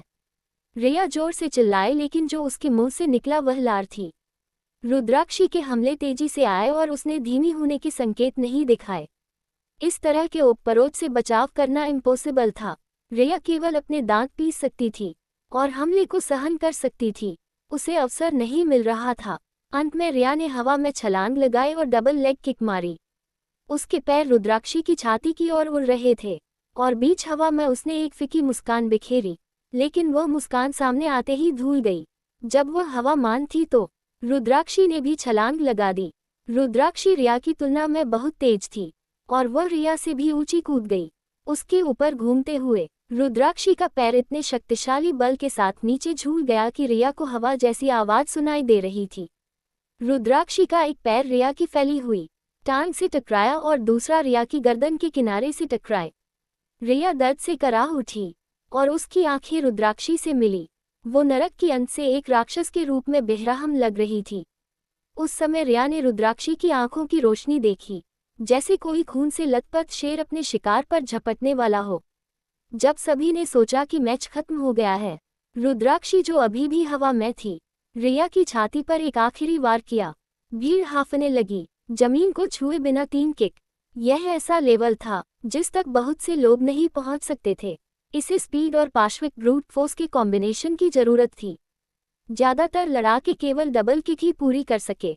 दुनिया में गिने चुने लड़ाके ही थे जो बीच हवा में लगातार 3 बार किक मारने में सफल रहे, और जो लोग ऐसा कर सकते थे उनके लिए तीसरी और अंतिम किक आमतौर पर दूसरी की तुलना में काफी कमजोर थी। चूंकि फाइटर को तीसरी किक के लिए हवा में रहना था, इसलिए तीसरी किक पहली और दूसरी किक से कमजोर होती है। लेकिन भीड़ में देख रहे सभी लोगों को ये क्लियर था कि रुद्राक्षी की तीसरी किक में उसकी किक से ज्यादा शक्ति थी। रिया ने महसूस किया कि उसके पूरे शरीर में, उसकी छाती से लेकर उसके अंगों तक एक विनाशकारी दर्द फैल रहा है। चीजों को और भी बदतर बनाने के लिए रुद्राक्षी एक बार फिर उससे एक कदम आगे आ गई थी। जब वह अंतिम वार के बाद गिर गई, रुद्राक्षी ने जल्दी से अपने पैर की उंगलियां को रिया के शरीर के पीछे सरका दिया ताकि वह जमीन पर न गिरे। उसके ऊपर खड़े होकर रुद्राक्षी ने पूछा, how does feel your taste? उद्धरण चिन्ह। उसकी आवाज की ठंडक ने रिया की हड्डियों में सिहरन पैदा कर दी। वापस लड़ने की ताकत खो देने के बाद रिया केवल आंतक में ऊपर देख सकती थी। ऐसा लग रहा था कि वह कितनी भी कोशिश कर ले, वह रुद्राक्षी को एक भी झटका नहीं दे सकती थी। दूसरी ओर रुद्राक्षी बमुश्किल एक उंगली उठाकर उसे कुचल सकती थी। उसके हमले एक के बाद एक और भयावह स्पीड से हुए। रिया ने तो ये सोचा भी नहीं था कि रुद्राक्षी रेहान और रूपाली से बेहतर हो सकती है। जब वह रूपाली से भी लड़ी थी तब वह हार गई थी, लेकिन वह लगभग उतनी असहाय महसूस नहीं कर रही थी जितनी अब तक रही है। यह ऐसा था जैसे रुद्राक्षी उसकी हर हरकत को देख रही थी, हर मोड़ पर उसे बंद कर रही थी। रुद्राक्षी के होठ एक बेरहम मुस्कान के आकार के हो गए। मैंने तुमसे कहा था कि मैं तुम्हें बर्बाद कर दूंगी। ये केवल शुरुआत है। वह रिया को निराशा का सही मतलब ही बताएगी। रुद्राक्षी ने रिया के सिर को पकड़ लिया और अंत में जाने से पहले उसे बार बार मारा। वह रिया को सांस लेने दे रही थी। रिया पहले से ही सिर से पांव तक चोटिल थी, लेकिन रुद्राक्षी के कुछ सेकंड ठहराव ने उसे आशा की एक किरण दी। उसके लिए एक्टिंग करने का समय था। रिया उत्तेजित हो गई और बिना किसी हिचकिचाहट के अपनी कोहनी रुद्राक्षी के सिर की तरफ घुमा दी। उसने अपनी आखिरी ओंस एनर्जी खर्च कर दी थी। जब तक वह इस हिट को मारती है, यह एक नॉकआउट झटका होगा।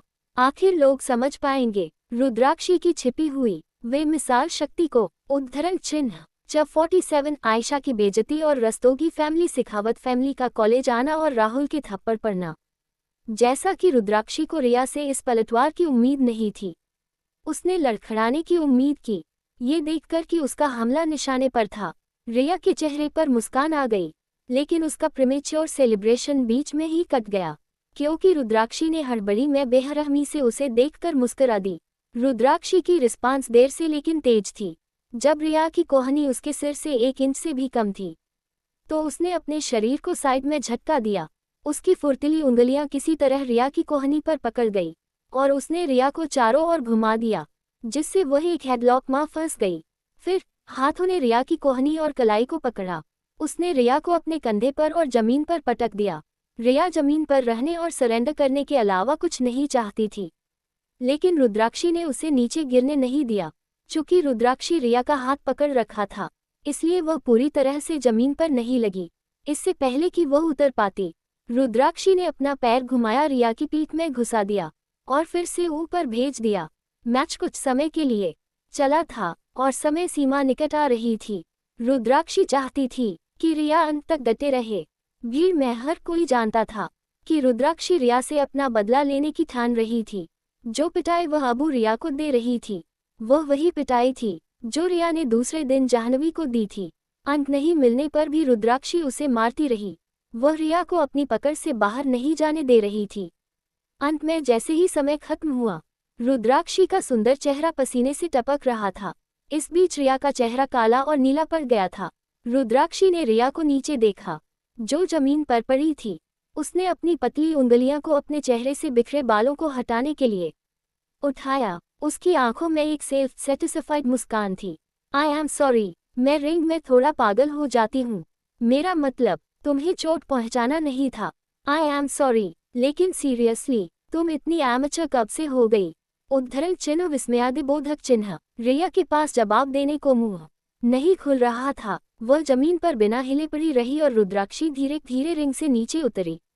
भीड़ में मौजूद लोग जाते हुए देख रहे थे। उनकी आंखें हैरानी से चौड़ी थी।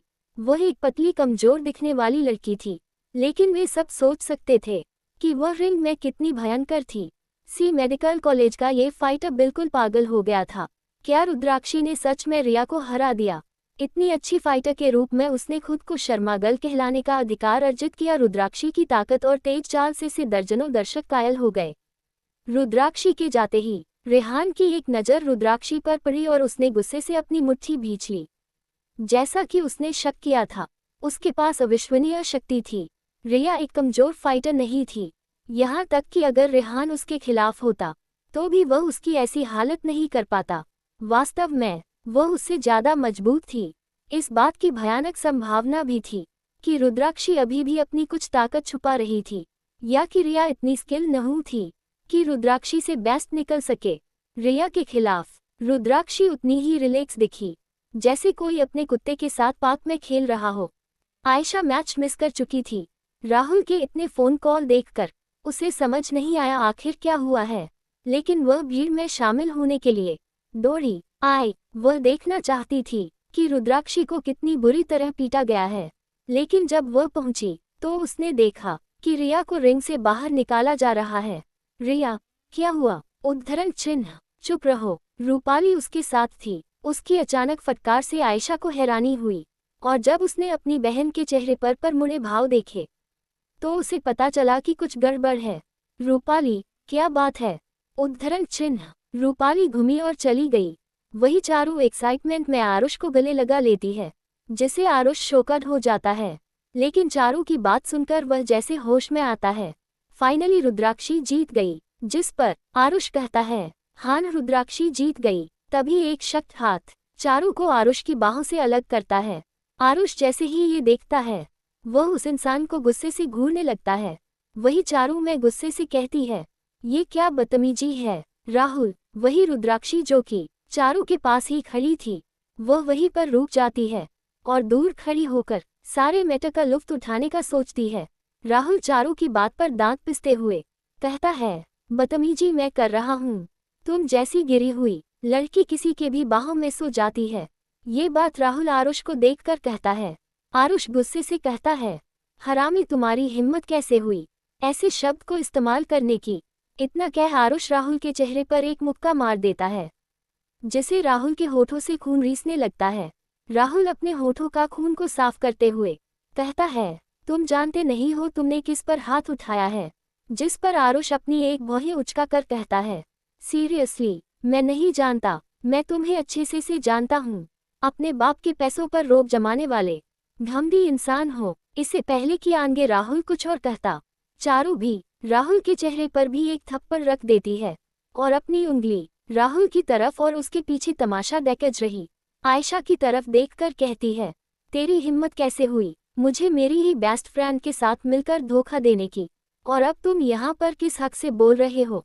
आयशा जब सभी को अपनी और राहुल की और लोगों को घूरते हुए देखती है, वह अपनी सफाई देने के लिए आगे बढ़ते हुए अपने चेहरे पर दुनिया जहाँ की खामोशी लाते हुए मासूमियत से कहती है, चारू मैंने तुमसे कितनी बार कहा है, मैं सिर्फ राहुल की फ्रेंड हूँ, और मैंने उससे बात भी की तो तुम्हारे लिए कि अब तुम मुझे ऐसे गलत नहीं कह सकती।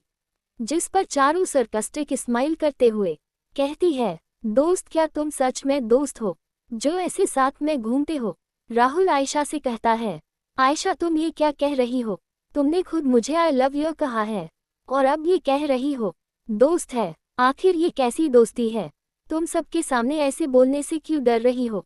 तभी भीड़ में से एक इंसान आगे आते हुए कहता है, तुम झूठ बोलना बंद करो, आयशा मेरी गर्लफ्रेंड है। आयशा जैसे ही उस इंसान को देखती है चौंक जाती है। आखिर वह उसकी ही क्लास का स्टूडेंट अमन था। वही रुद्राक्षी इस शो का लुत्फ उठाते हुए अपनी आवाज बदलते हुए बोलती है, ये आयशा कैसी लड़की है, पहले अपनी बेस्ट फ्रेंड का फियांशो फंसा लिया और अब इसके एक नहीं दो बॉयफ्रेंड है, क्या पता और भी है। सभी लोग जैसे ही इस आवाज को सुनते हैं सभी लोग बातें बनाने लगते हैं। वही राहुल आयशा से कहता है, तुम बताओ ये कौन है, और तेरा बॉयफ्रेंड मैं हूँ न कि ये लड़का। आयशा अपने बारे में ऐसे गंदे गंदे कमेंट सुनकर चौंक जाती है। उसकी बनी बनाई इमेज खराब हो रही थी। आखिर एक फेमस सिंगर बनने के लिए उसे अपना कैरेक्टर क्लियर रखना बहुत जरूरी था, इसलिए वही ये सोचकर राहुल से कहती है, राहुल मैंने तुमसे कितनी बार कहा है कि तुम मेरे सिर्फ फ्रेंड हो, लेकिन तुम और आयशा ऐसे सबके सामने मुझे अपनी गर्लफ्रेंड बोलकर शर्मिंदा कर रहे हैं। राहुल चौंकते हुए कहता है, मुझे पता है बेबी तुम इस बदसूरत लड़की की फ्रेंड हो, तुम उसे चोट नहीं पहुंचाना चाहती हो इसलिए ऐसे बोल रही हो, लेकिन तुम्हें इसे डरने की जरूरत नहीं है, मैं तुम्हारे साथ हूँ। अमन जो सब कुछ देख रहा था वह गुस्से से अपने फोन को निकाल कर कहता है, ये देखो मिस्टर राहुल रस्तोगी, मैं और आयशा 1 साल से रिलेशन में है और ये रहा सबूत हम दोनों की चैट। आयशा को बिल्कुल भी एहसास नहीं था कि अमन इस तरह का कदम उठा देगा। राहुल उन चैटों और मैसेज को पढ़कर ब्लैंक हो गया। आखिर वह आयशा के नंबर को अच्छे से पहचानता था, आखिर उसे यहाँ पर बेवकूफ़ बनाया जा रहा है, ये सोचकर उसका चेहरा देखने लायक था। आयशा जल्दी से अमन से फ़ोन को खींचते हुए कहती है, ये सब झूठ है, ये मेरा नंबर नहीं है, तुम मेरे साथ ऐसा कैसे कर सकते हो, मैंने आखिर तुम लोगों का क्या बिगाड़ा है, तुम लोग ऐसा क्यों कर रहे हो। तभी वहाँ पर एक महिला की दबंग आवाज़ सुनाई देती है। चारू बेटा चारू उस आवाज़ की ओर देखती है और चौंक जाती है, मम्मा आप यहाँ कैसे। जिस पर सुरभि कहती है, चारू बेटा अगर मैं आज यहाँ नहीं आती तो मैं ये सब नहीं देख पाती, अच्छा हुआ कि मैं आ गई, वरना मैं इन सभी बातों से अनजान होती। वही राहुल के पेरेंट्स राहुल को सबके सामने थप्पड़ मार कर कहते हैं, मैंने तुमसे सब कुछ सही करने का कहा था लेकिन तुमने सब कुछ गड़बड़ कर दिया। वही मिसेज रस्तोगी आयशा को देखकर गुस्से से कहती है, तुम जैसी लड़कियों को पता नहीं कैसे संस्कार दिए जाते हैं जो प्यार के नाम पर ऐसी हरकतें करते रहते हैं। जल्द ही कई लड़कियों ने इस ड्रामे की वीडियो बना ली और पिक भी ले ली, उसे सोशल मीडिया पर पब्लिश कर दिया। चारू अपने परिवार के साथ घर चले गई। वही आयशा को इतनी बेइज्जती कभी महसूस नहीं हुई, उसे अपना करियर खराब होते हुए नजर आया। वही इन सभी मामलों में रुद्राक्षी ने अपना चेहरा रिवील नहीं होने दिया और पर्दे के पीछे रहकर मिस्टर शेखावत को मैसेज भेज दिया जिसे रिश्ते को अच्छी तरह से खराब किया जा सके। रुद्राक्षी ने सोचा था उसे भी बड़ा धमाका हुआ। रुद्राक्षी को बिल्कुल भी खबर नहीं थी कि अमन नाम का आयशा का कोई बॉयफ्रेंड भी है। वही रूपाली की आंखों में एक भयंकर पागलपन था, ये कैसे हो सकता था। रुद्राक्षी ने रिया को कैसे हराया और उस पर इतने कविसिंग फैशन में, क्या उसे बेकार कमजोर नहीं होना चाहिए था। क्या उसे केवल ब्रूस जैसे फाइटर के खिलाफ ही नहीं जीतना चाहिए? उसकी स्किल इतनी अच्छी कैसे है? कैसे? रूपाली के विचार भी रेहान के समान थे, लेकिन वह उतनी सेल्फ अवेयर नहीं थी जितनी वह थी। चूंकि वे रुद्राक्षी के बारे में बात कर रहे थे, रूपाली खुद को एक्सेप्ट नहीं कर सकती थी कि वह लड़की उससे ज्यादा एलिट फाइटर थी। उसने सोचा वह और रुद्राक्षी समान रूप से मेल खाते थे। इसके बावजूद रूपाली को अभी भी ऐसा लग रहा था कि वह अपना दिमाग खोने वाली है। वह सहगल परिवार की सबसे शक्तिशाली और टैलेंटेड फाइटर थी। ऐसा कोई रास्ता नहीं था कि वह रुद्राक्षी से हार जाए। रूपाली ने आयशा को देखा तो वह चौंक गई। आखिर उसकी बहन रो रही थी, लेकिन वह कैसे रो सकती है? क्योंकि रूपाली अच्छे से जानती थी कि उसकी बहन कितनी शातिर और चालकों से भरी पड़ी है। रूपाली ने हाथ पकड़ लिया, लेकिन आयशा चिढ़ी हुई थी। रूपाली आयशा से पूछती है, क्या हुआ? जिस पर आयशा थोड़ी देर पहले जो कुछ हुआ सब कुछ बता देती है, जिसे सुनकर रूपाली के चेहरे की हवाइयाँ उड़ जाती है। वह गुस्से से कहती है, तुम इतनी बड़ी बेवकूफ़ी कैसे कर सकती हो? अब हमारी इमेज का क्या होगा? और पृथ्वी को पता चल गया तो उसकी फेवरेट पोती रुद्राक्षी हो जाएगी। आखिर क्या आयशा को पता चलेगा? उसके साथ जो कुछ हुआ है उसके पीछे रुद्राक्षी का हाथ है। और आखिर रुद्राक्षी ने क्यों अपनी माँ के सामने नहीं आई?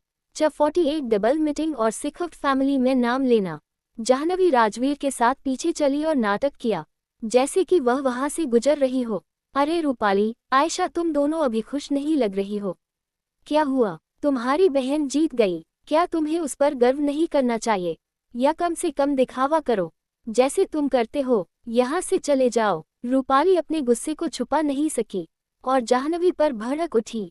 राजवीर जो कि उसकी व्हीलचेयर को ले जा रहा था, वह अपनी आवाज में रूपाली को कुछ कहने वाला था, लेकिन जाह्नवी ने हाथ रखकर उसे रोक दिया और जाह्नवी ने सरकास्टिक लहजे में कहा, तुम्हें अभी अपना चेहरा देखना चाहिए। क्या तुम्हें याद है कि तुमने क्या कहा था? तुमने कहा था कि रुद्राक्षी के पास रिया को हराने का कोई मौका नहीं है। उद्धरण चिन्ह। तुम। रूपाली गुस्से में थी, वही आयशा सदमे में थी। रूपाली इससे पहले कुछ बोल पाती। राजवीर वहां से जाह्नवी की व्हीलचेयर ले गया। वही जाह्नवी ने कॉन्फिडेंस से भरी अकड़ के साथ रूपाली की ओर से मुंह फेर दिया। इस समय जाह्नवी के चेहरे पर न बयां करने वाली मुस्कान थी। आखिरकार रुद्राक्षी ने जो कहा वही किया। उसने उसका बदला ले लिया। चारू के उसके परिवार के द्वारा ले जाने के बाद एक टेक्स्ट मैसेज किया, मुझे आशा है कि तुम एक अच्छा डिसीजन लोगी और एक नई खुशियां बटोरोगी। रुद्राक्षी के फोन में स्क्रीन पर एक मैसेज नोटिफिकेशन दिखाई दिया। ये सोचकर कि चारू की ओर से है, वह मुस्कुराई और अपना फोन अनलॉक कर दिया। लेकिन ऐसा नहीं था। यह एक प्राइवेट चैट ग्रुप का एक एन्क्रिप्टेड मैसेज था जिसे उसने बनाया था। वेकेंड में पहुंच गया। तुम किस समय आ रहे हो? आर भी यहाँ है। उसने सिर्फ हल्का सा जवाब दिया, ओक मैं आ रही हूँ कुछ ही समय में। Location yellow book entertainment club था। दुबली पतली लड़की ने जदाव काले रंग का कोट पहना हुआ था, जिसके नीचे उसने काले कंकाल वाली टी शर्ट पहनी हुई थी। काली जीन्स ने उसकी लंबी टांगों को जकड़ लिया। एक नुकीली टोपी उसके सिर पर खींची गई थी, जिससे उसकी आंखें ढकी हुई थी। जो कुछ देखा जा सकता था वह उसकी नाजुक सफ़ेद ठुड्डी थी। फ्रंट डेस्क वर्कर ने देखा कि इस लड़की ने ऐसे कपड़े पहने थे जो क्लब के ड्रेस कोड को पूरा नहीं करते थे। वह उसे रोकने ही वाला था कि उसने एक काला वीआईपी कार्ड निकाला और उसे दे दिया। फ्रंट डेस्क वर्कर सदमे से हांफने लगा और कार्ड की जांच की। वह एक हाईली एस्टन गेस्ट थी। मिस, प्लीज एक मिनट रुकिए, मैं आपको अंदर ले जाने के लिए मैनेजर को यहाँ बुलाता हूँ। उद्धरण चिन्ह विस्मयादिबोधक चिन्ह। जरूरत नहीं। रुद्राक्षी ने उसे रोकने के लिए हाथ बढ़ाया। मैं अपने दम पर अंदर जा सकती हूँ। उद्धरण चिन्ह विस्मयादिबोधक चिन्ह। चूंकि रुद्राक्षी के पास वीआईपी कार्ड था, इसलिए उसे येलो बुक एंटरटेनमेंट क्लब के कैमरों तक फ्री एक्सेस मिल सकती है।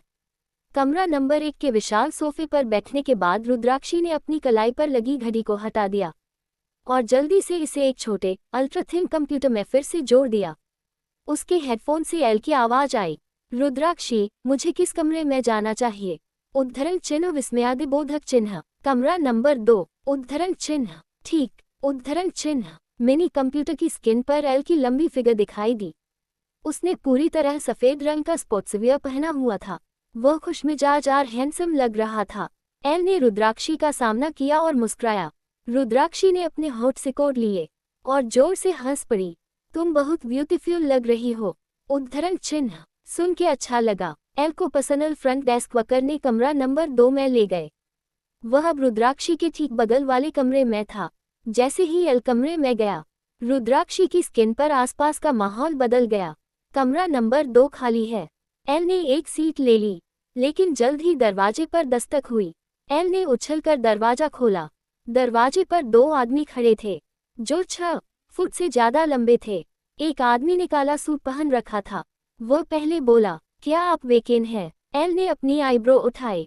रोनाल्ड। उद्धरण चिन्ह विस्मयादिबोधक चिन्ह। दूसरे व्यक्ति ने गहरे नीले रंग का सूट पहना हुआ था। वह दिखने में हैंडसम था, लेकिन उसकी आंखों में बुराई का एक हल्का निशान था। क्या यह आर था? मैं रोनाल्ड हूँ, चलो अंदर बात करते हैं। उद्धरण चिन्ह डॉट। रोनाल्ड ने कमरे के अंदर गया। उसके पीछे आर था। रुद्राक्षी ने कंप्यूटर स्क्रीन को ध्यान से देखा। जब उसने आर को देखा, तो उसकी आईब्रो तन गई। वह आदमी इतना जाना पहचाना क्यों लग रहा है? रोनाल्ड और एल ने कानाफूसी में बात की, हर एक दूसरी पार्टी की पहचान को वेरीफाई कर रहे थे। रोनाल्ड वेकेन के साथ अपनी पिछली लड़ाई को सामने लाया। एल ने सही रिस्पांस दिया, जिससे कंफर्म हो गया कि उस पर भरोसा किया जा सकता है। दोनों में कुछ देर बातचीत हुई। उनके पीछे आर एक्सप्रेशनलेस और चुप था, लेकिन उसकी आंखों में बुराई की चमक बनी रही। काफी देर बाद एल ने आर की तरफ देखा। क्या आप आर है? उद्धरण चिन्ह विस्मयादिबोधक चिन्ह। क्यों, कुछ पूछना है? उसकी आवाज गहरी और उमस भरी थी, और वही बुराई उसकी आंखों में झलक रही थी। एल की भौहें तन गई। रुद्राक्षी की आवाज उसके कानों में पड़ी। वह आर नहीं है। उद्धरण चिन्ह विस्मयादिबोधक चिन्ह। रुद्राक्षी ने कहा। ये सुनकर एल ने अंदर ही अंदर आह भरी। बातचीत जारी रखने का कोई मतलब नहीं लग रहा था। रुद्राक्ष, क्या तुम्हें लगता है कि वह वेकेन है? रुद्राक्ष को सोच में डूबा देख, उसने पर्दे पर एल की हर चाल और साथ ही एक्सप्रेशन को बारीकी से देखा। हो सकता है, रुद्राक्ष ने अंत में कहा। पैसा वेकेन के खाते में ट्रांसफर करो, और फिर उसे हमें अपनी कॉन्टैक्ट इन्फॉर्मेशन छोड़ने के लिए कहो। उद्धरण चिन्ह। आकाश ने सिर हिलाया और जल्दबाजी में रोनाल्ड ऑर्डर दिया। पैसा ट्रांसफर होते ही एल के फोन पर एक नोटिफिकेशन आया। बीप। उद्धरण चिन्ह। बिना किसी शक के एल ने अपना फोन निकाला और एक नज़र डाला, ये देखकर कि उसके खाते में फंड ट्रांसफर कर दी गई है। मनी लविंग एल ने एक सुकून भरी मुस्कान बिखेरी। आर बहुत ईमानदार आदमी है।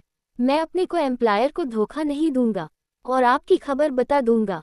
अगर आपको किसी और चीज की जरूरत है, तो बस मुझे बताए। उद्धरण चिन्ह विस्मयादिबोधक चिन्ह। रोनाल्ड ने आकाश के इंट्रोडक्शन को सुना और तुरंत उसे एल तक पहुंचाया। वेकेन, आपको अब तक पैसे मिल गए होंगे। हम आपकी सराहना करेंगे अगर आप हमें अपनी कॉन्ट्रैक्ट तो इन्फॉर्मेशन जानकारी दे सकते हैं।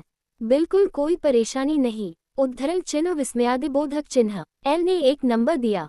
ये रुद्राक्षी का प्राइवेट नंबर था। इस नंबर का इस्तेमाल किसी भी समय उससे कांटेक्ट करने के लिए किया जा सकता था। एल ने उन्हें जो नंबर दिया, उसे सुनकर रुद्राक्षी का हाथ टेबल से फिसल गया और उसकी ठुड्डी लगभग कंप्यूटर से टकरा गई। डैम इट, एल वह केवल पैसों के बारे में सोच सकता है। रोनाल्ड और एल ने एक दूसरे को अलविदा कहने से पहले कुछ बातचीत की। सूट पहने 2 आदमियों ने अपनी छुट्टी ले ली और एल जल्द ही कमरे से निकल गया। कमरे के बाहर जैसे ही एल बेखबर होकर चला गया, रोनाल्ड और आर उसके पीछे दिखाई दिए। रुद्राक्षी ने इसे कंप्यूटर स्क्रीन पर नोटिस किया। एल, रोनाल्ड और इम्पोस्टर आर तुम्हारा पीछा कर रहे हैं, सावधान रहे। उद्धरण चिन्ह विस्मयादिबोधक चिन्ह। ये सुनकर एल मुस्कुरा दिया। तुम लोगों के पास सच में बहुत सारी तरकीबें हैं। उद्धरण चिन्ह। रुद्राक्षी और आर दोनों ने अपनी जगह किसी और को भेजा था। बदकिस्मती से बिल्ली और चूहे के खेल में कोई विजेता नहीं था। ऐसा इसलिए क्योंकि आर ने भी खुद को बिल्ली बना लिया और रुद्राक्षी को पकड़ने की कोशिश की। एल को ये लगा कि आर और रुद्राक्षी एक दूसरे के लिए सुटेबल है। वे दोनों बेईमान षड्यंत्रकारी चालबाज थे। वे एक दूसरे के सामने आने के लिए तैयार हो गए थे, लेकिन दोनों ने डबल्स का इस्तेमाल किया। लोगों की भीड़ से एल ने कई मोड़ लिए और सफलता से रोनाल्ड और ढोगी आर को चकमा दे दिया। रुद्राक्षी अपने पैरों पर कूद गई और कमरे से निकल गई। उसने एल को एक संकरी गली में पाया। मैं बहुत देर से इंतजार कर रहा हूँ, तुम्हें क्या हुआ है? एल ने रुद्राक्षी को फटकार लगाई। रुद्राक्षी ने अपना हाथ बढ़ाया। इसे मुझे दो। मुझे तुम्हें क्या देना चाहिए? उद्धरण चिन्ह। एल ने न समझने का नाटक किया। बग। उद्धरण चिन्ह। आह, तो तुम इसके बारे में जानती हो? उद्धरण चिन्ह विस्मयादिबोधक चिन्ह। मैं कैसे नहीं जान सकती? मैं पूरे समय तुम्हें देख रही थी। मैंने तुम्हारी सभी छोटी छोटी हरकतें देखी। उद्धरण चिन्ह विस्मयादिबोधक चिन्ह। एल ने एक चेहरा बनाया और छोटे कवट लिसनिंग डिवाइस को रुद्राक्षी को सौंप दिया। मुझे नहीं पता रोनाल्ड इसे खोज पाएगा या नहीं। उद्धरण चिन्ह। उसने बग के वायर टैपिंग इक्विपमेंट को रोनाल्ड की जेब में डाल दिया था। रुद्राक्षी के हाथ में जो बग था, उसने अपनी सिग्नेचर डेविलिश स्माइल दी। जैसा कि मैंने उम्मीद की थी। आर एक सतर्क व्यक्ति है। भले ही मैं साइड बदलने के लिए सहमत हो गई, फिर भी उसने एक डबल का इस्तेमाल किया। वैसे तुम्हें कैसे पता चला वह असली आर नहीं था? उद्धरण चिन्ह विस्मयादिबोधक चिन्ह। मैंने पहले आर से फाइट की थी। तुम्हें याद नहीं है? उद्धरण चिन्ह। उस समय जैक ने आवाज बदलने वाले डिवाइस का इस्तेमाल किया था, लेकिन इससे उसकी आवाज का टोन नहीं बदला था। असली आर ने शांत स्थिर तरीके से बात की। आज के इम्पोस्टर आर द्वारा दिखाए गए ढुलमुल रवैये का कोई निशान नहीं था। जब इम्पोस्टर आर ने एल से वह सवाल पूछा, तो रुद्राक्षी ने तुरंत पता चल गया कि वह एक डबल है। मैंने उन्हें तुम्हारा प्राइवेट नंबर दिया था। उद्धरण चिन्ह विस्मयादिबोधक चिन्ह। इसी बात को याद दिलाकर रुद्राक्षी एल की अच्छी पिटाई करना चाहती थी। मैं बहरी नहीं हूँ, मैंने सब कुछ सुना। उद्धरण चिन्ह। और तुम नाराज नहीं हो? एल हैरान था। रुद्राक्षी ने एल की तरफ देखा और मुस्कुराई। ये बुरा भी नहीं है। भले ही आज तुम जिस आदमी से मिले थे, वह एक धोखेबाज था जिसे मेरा नंबर मिलेगा और मुझसे कांटेक्ट करेगा। वह जरूर असली आर होगा। तुमने ऐसा क्यों कहा? उद्धरण चिन्ह विस्मयादिबोधक चिन्ह। रुद्राक्षी मुस्कुराए। क्योंकि असली आर मुझसे कुछ चाहता है। शेखावत फैमिली में सब कुछ सॉर्ट आउट हो गया था। उन्होंने रस्तोगी फैमिली से सारे रिश्ते तोड़ दिए। शेखावत फैमिली एक खुशहाल परिवार था। लक्ष्य, चारू, कैलाश और सुरभि चारों डाइनिंग टेबल पर बैठकर ब्रेकफास्ट कर रहे थे। वहां पर बहुत खामोशी थी। उस खामोशी को तोड़ते हुए चारू कैलाश जी से कहती है, क्या अंकल आपने उसे देखा? सभी चारू की तरफ देखा, क्योंकि वह अक्सर सामने से नहीं बोलती है। आज वह पहली बार सामने से मिस्टर कैलाश जी से बात कर रही है। जिस पर कैलाश है, किसे चारू बेटा? जिस पर चारू खुश होते हुए कहती है, मेरी बड़ी बहन को, वह वर्ल्ड की सबसे सुंदर महिला है। कैलाश जी मुस्कुराते हुए कहते हैं, क्या तुमने कोई अपनी अच्छी फ्रेंड बनाई है? जिस पर चारू कहती है, नहीं कैलाश अंकल, रुद्राक्षी मेरी सगी बहन है। मम्मा ने बताया तो था। जैसे ही सुरभि अपनी दूसरी बेटी का नाम सुनती है, उसके हाथ से चम्मच गिर जाती है। उसके लबों से कुछ वर्ड निकलते हैं। रुद्री, क्या तुम रुद्री की बात कर रही हो? जिस पर चारू अपना सिर हान में हिलाते हुए कहती है, हाँ माँ, मैं अपनी बड़ी बहन रुद्री की बात कर रही हूँ। वो दुनिया की सबसे बेस्ट बहन है। सुरभि अपने आंखों के इमोशन की छुपाते हुए कहती है, बेटा तुमने पहले क्यों नहीं मिलाया रुद्री को हम सबसे? आखिर क्या आर की होगी चाल पूरी? क्या रुद्राक्षी समझ पाएगी अपने रिश्तों की फीलिंग? और आखिर सुरभि कैलाश के रिश्ते की क्या है सच्चाई? 49 सुरभि की मजबूरी। चारू मुस्कुराते हुए कहती है, माँ कभी बताने का मौका ही नहीं मिला, लेकिन रुद्राक्षी बहुत अच्छी है। माँ वो बड़ी बहन की तरह मेरा ख्याल रखती है। चारू की बात सुनकर सभी के चेहरे पर मुस्कान आ जाती है। सुरभि अपनी आंखों की नमी को छुपाते हुए चारू से कहती है, चारू बेटा क्या रुद्राक्षी को पता है तुम उसकी बहन हो? जिस पर चारू के चेहरे की मुस्कान जम जाती है। वो भी सीरियस होते हुए कहती है, माँ मुझे नहीं लगता कि रुद्राक्षी दी को पता है मैं उसकी बहन हूँ। जिस पर कैलाश जी कहते हैं, तुम दोनों को इस पर नाराज होने की कोई बात नहीं है। अभी आगे काफी टाइम मिलेगा, तब बता देना कि तुम उसकी बहन हो। और मुझे पूरा विश्वास है वह जरूर समझेगी कि वह उस घर को क्यों छोड़ कर आए।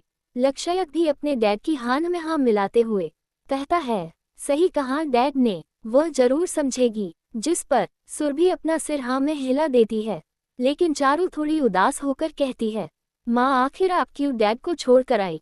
आखिर क्या हम साथ नहीं रह सकते थे क्या? जिस पर सुरभि शोकद हो जाती है। आज पहली बार चारू ने सुरभि से ऐसा सवाल पूछा था।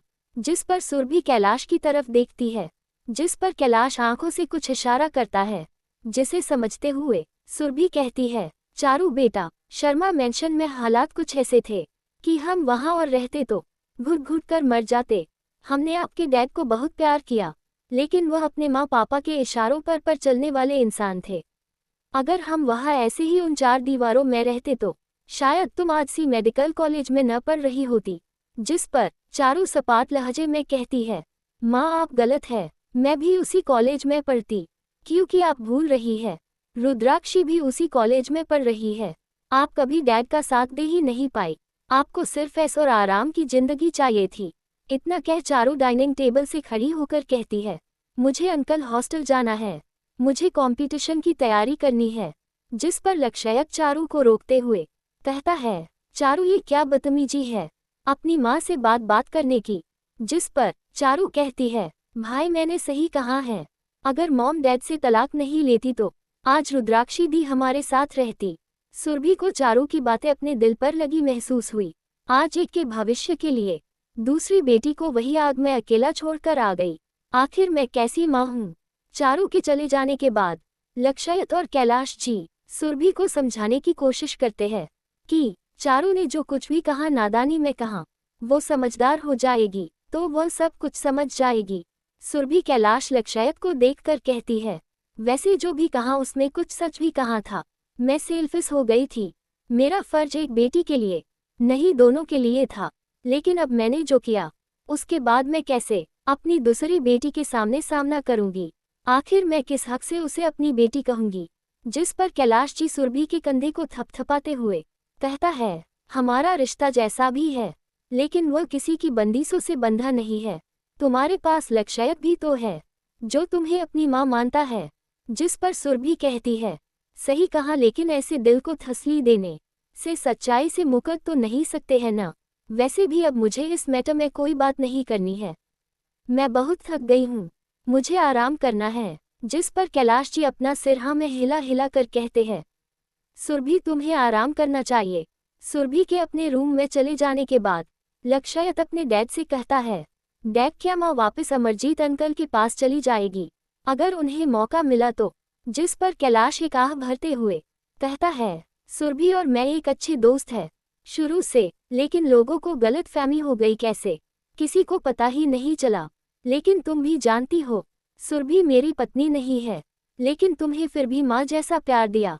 सुरभि हमेशा से ही मिस्टर शर्मा से प्यार करती आ रही है, ये सच्चाई से हम मुकर नहीं सकते और हम सेल्फिश होकर उनकी खुशियों के आगे तो नहीं आ सकते ना। लक्षयत खड़े होकर कैलाश को गले लगाकर कहता है, डैड आप वर्ल्ड के बेस्ट डैड और बेस्ट फ्रेंड है। आपने हमेशा अपनी खुशी से ज्यादा दूसरों की खुशी के बारे में सोचा। वही दूसरी तरफ राजवीर के अपार्टमेंट में जाह्नवी राजवीर से नहाने का जिद कर रही थी। वही राजवीर बार बार कोई न कोई बहाना बनाकर मना कर देता है। उसे बहुत शर्म आ रही थी। जाह्नवी ऐसे राजवीर को शर्माते देखकर उसे बहुत हंसी आ रही थी, लेकिन उसके मन में कोई और शरारत चल रही थी। वह राजवीर को देखती है जो कि टेबल पर बैठकर होमवर्क कर रहा था।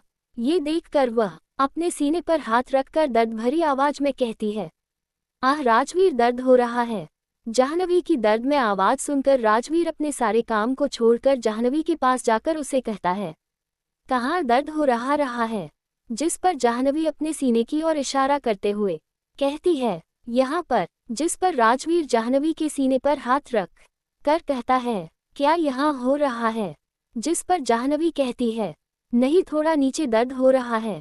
राजवीर फिर टच करते हुए पूछता है। ऐसे ही पूछने से जल्द ही राजवीर को समझ आ जाता है कि जाह्नवी नाटक कर रही है, तो राजवीर को भी अब शरारत सूझने लगती है। राजवीर जाह्नवी के सीने से हाथ को हटाते हुए कहता है, मुझे समझ आ गई, तुम्हें क्या हुआ है और ये कैसे सही होगी।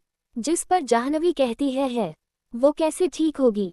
जिस पर राजवीर अपने होठों की सरकास्टिक स्माइल को छुपाते हुए कहता है ऐसे। इतना कह वह अपने सर्द होठों को जाह्नवी के मुलायम होठों पर रखकर किस करने लगता है, जिसे जाह्नवी बिल्कुल चौंक जाती है।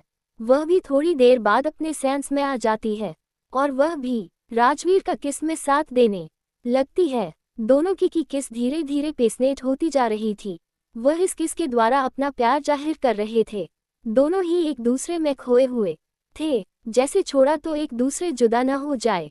दोनों की सांसें भारी होती जा रही थी, जिसे राजवीर किस को बीच में रोककर जाह्नवी के गले पर किस करने लगता है।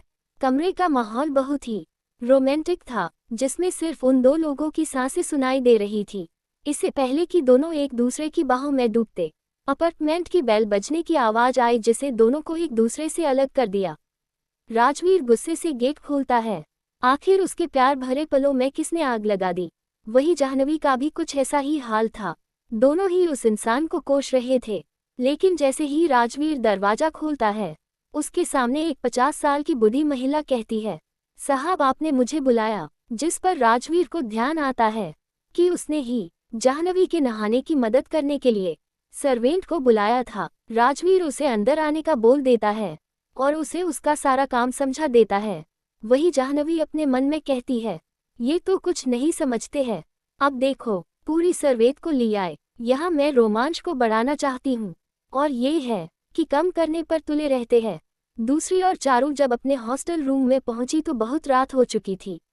रुद्राक्षी, जो कि अपने लैपटॉप पर काम कर रही थी, उसे जल्द ही एहसास हो जाता है कि उसके आसपास कोई है। वह अपनी सेफ्टी के लिए हथियार निकालने वाली थी, तभी एक इंसान उसे गले लगा लेता है।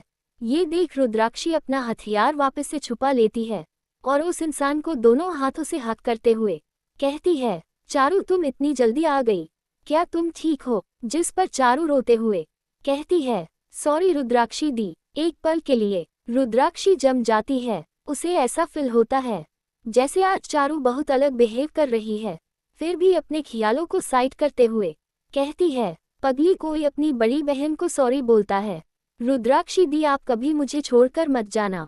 जिस पर रुद्राक्षी चारू को बैग पर बैठाकर कहती है, अपनी इतनी प्यारी लिटिल सिस्टर को भला कोई छोड़कर जाता है, और वैसे भी मैं न तुम्हें छोड़कर जाऊंगी और न तुम्हें छोड़कर जाने दूंगी। आखिर के शब्द रुद्राक्षी ने राहुल रस्तोगी को याद करते हुए बोले थे। पिछले जन्म में बड़ी बेरहमी से उसकी हत्या आयशा और राहुल की वजह से हो गई थी, लेकिन अब वह अपनी छोटी बहन को बड़े सेफ्टी प्यार से सुरक्षित रखेगी। आखिर क्या चारू बता देगी रुद्राक्षी को कि वह उसकी सगी बहन है, और आखिर रुद्राक्षी क्या देगी जवाब। चैप्टर 50, लड़ाई के सपने को कुचलना। उद्धरण चिन्ह, मुझे इससे नफरत है, मुझे इससे नफरत है। रिया अस्पताल के बिस्तर पर पड़ी थी। उसने बेडसाइड टेबल पर रखा सारा सामान उठाया और फर्श पर फेंक दिया। रिया की रुद्राक्षी से इतनी बुरी तरह से हारने के बाद उसका करियर खत्म होने के करार पर था। ये जानकर कि रुद्राक्षी ने उन सभी लोगों के सामने उसे अपमानित किया था, उसे इतना गुस्सा आया कि उसकी छाती में दर्द होने लगा। रूपाली उसके पास बैठी थी। चिंता मत करो, मैं तुम्हारे नुकसान का बदला लूंगी। रुद्राक्षी बहुत लंबे समय तक खुश नहीं रहेगी। रूपाली रुद्राक्षी को अपने मुकाम को चुराने का मौका कभी नहीं देगी। वह शर्मा परिवार की चुनी हुई लड़की थी।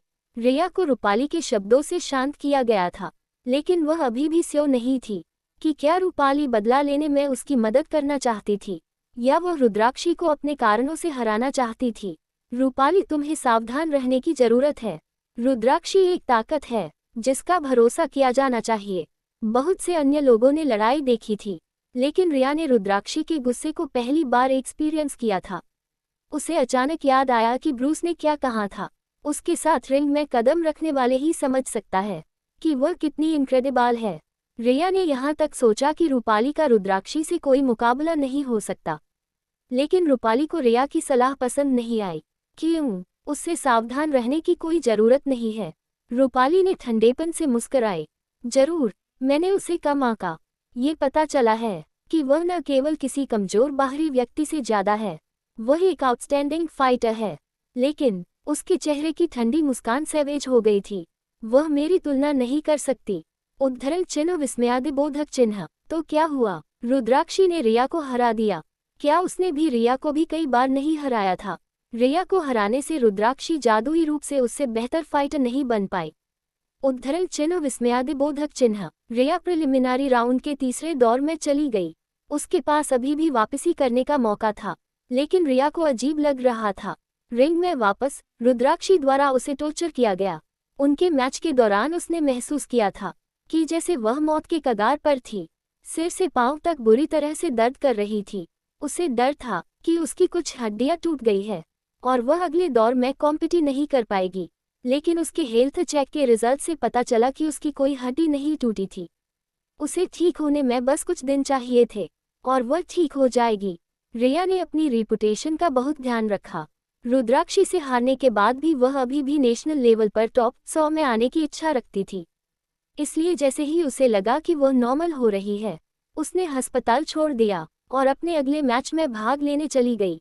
उसकी अन्य फाइटर के खिलाफ मैचों की एक सीरीज थी जो प्रीलिमिनरी दौर में हार गए थे। उसके लिए सौभाग्य से अगले 3 ओपोनेंट का सामना करना पड़ा। वे सभी बेहद कमजोर थे और रिया ने बमुश्किल पसीना बहाते हुए उन्हें हरा दिया। इन जीत के बाद उसने फाइनली प्रीलिमिनरी राउंड के चौथे दौर के लिए क्वालिफाई किया। लेकिन जब उसने देखा कि वह किसके खिलाफ है तो उसकी निराशा एक बार फिर लौट आई। ये रुद्राक्षी शर्मा थी। फिर से ये कैसे पॉसिबल था? उद्धरण चिन्ह विस्मयादिबोधक चिन्ह। अगर वह एक और मैच हार जाती तो उसका टॉप 100 में बने रहने का कोई रास्ता नहीं था। रिया की आंखों में डर को देखते हुए रुद्राक्षी उसके पास गई और ठीक उसके सामने रुक गई। मैंने तुमसे कहा था कि मैं तुम्हें निराशा का सही मतलब दिखाऊंगी, उसने मुस्कुराते हुए कहा। उनके बगल में खड़ी रूपाली ने सिविल बने रहने की कोशिश की। रुद्राक्षी, क्या तुम रिया से थोड़ा कम बेरहम होने की कोशिश कर सकती हो? रुद्राक्षी की मुस्कान नहीं छूटी। उसने रूपाली के करीब कदम रखा और उसके कान में फुसफुसाए, चिंता मत करो, जब मैं तुम्हें हरा दूंगी तो रिया अकेली नहीं रहेगी। रुद्राक्षी और रिया के रीमैच का समय आ गया था। रिया घबराई हुई लग रही थी। रुद्राक्षी के अपने आखिरी मैच में खुद पर हावी होने के विचार उसके दिमाग में घूम रहे थे। जब वह रिंग में उतरी तो उसके पैर कांप रहे थे। रुद्राक्षी ने सिग्नेचर डेविलिश मुस्कान के साथ अपने होंठ फैलाए। घबराओ मत, मैं इस बार तुम्हें धीमा मारूंगी। इससे रिया का कंपन और भी बुरा हो गया। अपनी सिग्नेचर स्माइल के साथ रुद्राक्षी टीवी पर देखी जाने वाली किसी भी मॉडल की तरह ही स्टनिंग दिख रही थी। लेकिन रिया के पास रुद्राक्षी की सुंदरता की सराहना करने का टाइम नहीं था। उस पर जब उसने रुद्राक्षी की आंखों में देखा तो उसने देखा कि वह एक डेंजरस ब्रुटलिटी थी। जो लोग रुद्राक्षी से परिचित थे वे जानते थे कि जब वह इस तरह मुस्कुराती थी तो वह पागल हो जाती थी। उसकी मुस्कान जितनी शानदार थी, उसका पागलपन उतना ही बेदाग था। यहाँ तक कि कायल और एल ने भी रुद्राक्षी के इस वर्षन के साथ खिलवाड़ करने की हिम्मत नहीं की। रेहान ने अपना मैच खत्म करने के बाद रिंग की ओर दौड़ लगाई। आयशा ने उसका पीछा किया। आयशा रुद्राक्षी और रिया के बीच पिछले मैच के दौरान लड़ाई के बीच में थी, इसलिए कोई रास्ता नहीं था कि वह इस मैच को मिस कर रही थी। रेफरी के मैच शुरू होने से पहले रुद्राक्षी ने आयशा को भीड़ में देखा और उससे कुछ शब्द कहे। हालांकि उसने कोई आवाज नहीं की। आयशा जानती थी कि उसने क्या कहा। चिंता मत करो, तुम अगली हो।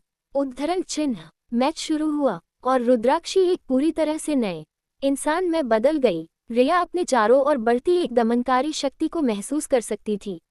मैच अभी शुरू ही हुआ था, लेकिन रुद्राक्षी पहले से ही रिया पर हावी थी। उसके चेहरे को लगातार पीट रही थी। भीड़ बता सकती थी कि रुद्राक्षी अपनी आधी ताकत का ही इस्तेमाल कर रही थी। रुद्राक्षी शुरू से ही रिया पर झपट पड़ी और रिया रुद्राक्षी के शरीर पर एक भी वार नहीं कर सकी। रुद्राक्षी उसे फिर से अपमानित कर रही थी।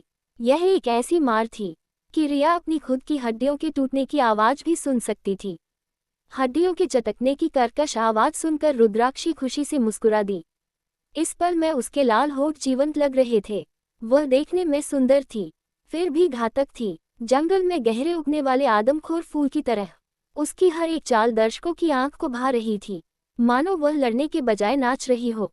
उसके लंबे पतले पैर पूरी तरह घुमावदार चाप में हवा में गोली मार दी। अगर ये खुश आवाज के लिए नहीं होता तो वह भीड़ को ये सोचने पर मजबूर कर सकती थी कि वे स्पेशल इफेक्ट वाली फिल्म देख रहे हैं।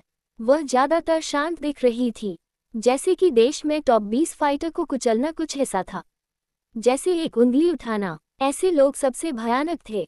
लड़ाई देख आयशा के पास शब्द नहीं थे। क्या रुद्राक्षी सच में इतनी अच्छी हो सकती है? दोनों इतने असमान रूप से मेल खाते थे कि रिया एक भी पलटवार नहीं कर सकी। आयशा ने रूपाली की तरफ देखते हुए देखा कि उसका चेहरा अंधेरे में डूबा हुआ था। सावधानी से उसने उसे बुलाया, रूपाली। रूपाली ने उसे देखा। अपना मुंह बंद करो, मुझे पता है कि तुम क्या कहने जा रही हो, कि यह नामुमकिन है। उद्धरण चिन्ह विस्मयादिबोधक चिन्ह। आयशा को अपनी बहन की आंखों में बेरहमी हैरान करने वाली लगी। वो रूपाली से डर गई थी। जिन लोगों ने कभी कहा था रुद्राक्षी आयशा या रूपाली को कभी नहीं हरा सकती, वे अब उनके शब्दों को खा रहे थे। जहां भीड़ में हर कोई रुद्राक्षी के दबदबे को हैरानी से देख रहा था, वही रेहान का ध्यान किसी और चीज में था। स्टेडियम की बड़ी स्क्रीन अभी भी मौजूदा मैचअप डिस्प्ले कर रही थी। रिया श्रीवास्तव बनाम रुद्राक्षी शर्मा को देखते हुए रेहान सोच में पड़ गया। उसे अब यकीन हो गया था, यह कोई इत्तेफाक नहीं था। क्या रुद्राक्ष सचमुच उसकी मदद कर रहा है? मैच का नतीजा काफी प्रेडिक्टेबल था। रुद्राक्षी विनर रही। टाइम एक्सपायर होने से ठीक पहले उसने रिया को नॉकआउट झटका दिया। रिया जमीन पर लगड़ा कर लेटी थी, बहुत चोटिल थी और बोल नहीं पा रही थी। रुद्राक्षी ने घुटने टेक कर रिया को अपने करीब खींच लिया। दर्द हो रहा है क्या? उसने मुस्कुराते हुए पूछा। उसकी आवाज मधुर और प्यारी लग रही थी, लेकिन रिया बुरी तरह से कांप रही थी। रुद्राक्षी ने फिर भी जाने नहीं दिया। उसका चेहरा बर्फ की तरह ठंडा रहा। तुमने मेरे फ्रेंड की पसली तोड़ दी थी, जिससे वह लगभग मर ही गई थी। तुमने एक बार मेरी बहन का हाथ तोड़ दिया था, जिसके कारण उसे तंग किया जाता था, और अब मैं तुम्हारे लड़ने के सपने को कुचलने जा रही हूँ। अपने हाथों को झाड़ते हुए उसने रिया को इन अंतिम शब्दों के साथ विदा किया। Good luck. उद्धरण चिन्ह विस्मयादिबोधक चिन्ह। वही रिया ने सिर्फ एक लफ्ज बोल पाए, तुम्हारी बहन। रिंग से बाहर निकलने से पहले रुद्राक्षी ने आयशा को जेंटल लुक दिया। अब तुम्हारी बारी है, उसकी आंखें कह रही थी। रुद्राक्षी के एक्सप्रेशन से आयशा सहज रूप से खुद को रूपाली के पीछे छिपा लेती है। रूपाली अपनी बहन के सामने सीधी खड़ी हो गई। रुद्राक्षी ने उससे जो कहा वह उसे भूली नहीं थी। रूपाली रुद्राक्षी के पास गई और उससे आमने सामने मुलाकात की। रुद्राक्षी ने लापरवाही से अपना एक हाथ अपनी जेब में डाला। यह क्या है? उद्धरण चिन्ह। रूपाली का चेहरा डाक पड़ गया। रुद्राक्षी तुम इतनी बेहरहम क्यों हो? उद्धरण चिन्ह। बेहरहम? रुद्राक्षी की मुस्कान चौड़ी हो गई। मुझे नहीं लगता कि मैं बेहरहम हूँ। रुद्राक्षी की खूबसूरत मुस्कान को देखकर रूपाली ने अपनी आंखों में जलन छुपाने की कोशिश की। तो तुमने अभी जो किया वह बेहरहमी नहीं थी। रिया मेरी दोस्त है और तुम और मैं बहन हैं। मैच से पहले मैंने तुम्हें उसके साथ अच्छे से पेश आने को कहा था, और देखो तुमने क्या किया। तुमने तो लगभग उसे अपन बना दिया। तुम उसके फ्यूचर खराब कर रही हो। उद्धरण चिन्ह विस्मयादिबोधक चिन्ह। दो बेहरहम पिटाई के बाद रिया का शरीर ठीक हो जाएगा, लेकिन मानसिक रूप से वह कभी ठीक नहीं हो पाएगी। रूपाली को इतना गुस्सा करते देख रुद्राक्षी खुश हो गई। उसने बालों का एक ढीला लट उठा लिया और उसे अपने कान के पीछे दबा लिया। जब रिया ने जाह्नवी और चारू को क्लास में तंग किया, क्या तुम दोनों नहीं जानती कि चारू तुम दोनों की कजन है? मुझे अच्छे से पता है। तुम दोनों को पता है तो तुम सब हथियार क्यों नहीं उठा रहे थे? मैंने अभी रिया को एहसान वापस किया और अब तुम शिकायत कर रही हो। क्या तुम्हारी शिकायत बेतुकी नहीं है? क्या तुम नहीं जानती तुम्हारे परिवार द्वारा खर्च किया जाने वाला ज्यादातर पैसा मेरे डैड का है? उद्धरण चिन्ह। यह अलग है। रुद्राक्षी ने जो सेंस बाद में कहे उसे पूरी तरह से नजरअंदाज करते हुए रूपाली ने कहा, जाह्नवी एक अच्छी फाइटर नहीं है, इसलिए ये ठीक है कि वह अब कॉम्पिटी नहीं कर सकता, लेकिन रिया टैलेंटेड है। टैलेंटेड क्या वह है? रुद्राक्षी ने अधीरता से उसे टोका। जिस तरह से मैं इसे देखती हूँ, वह एक हारे हुए से ज्यादा कुछ नहीं है।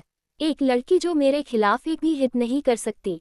टैलेंटेड, ये शो। उद्धरण चिन्ह। Hello guys, this is my new channel. Please like, share, subscribe for more such interesting video. Thanks for watching। और एक और बात, इस स्टोरी पर JW नहीं आ रहा है तो क्या आपको ये स्टोरी अच्छी नहीं लगी रही? तो क्या आपको ये स्टोरी नहीं चाहिए तो मैं इसे बैन कर कई कोई और स्टोरी स्टार्ट कर दूंगी। प्लीज कमेंट में जरूर बताना।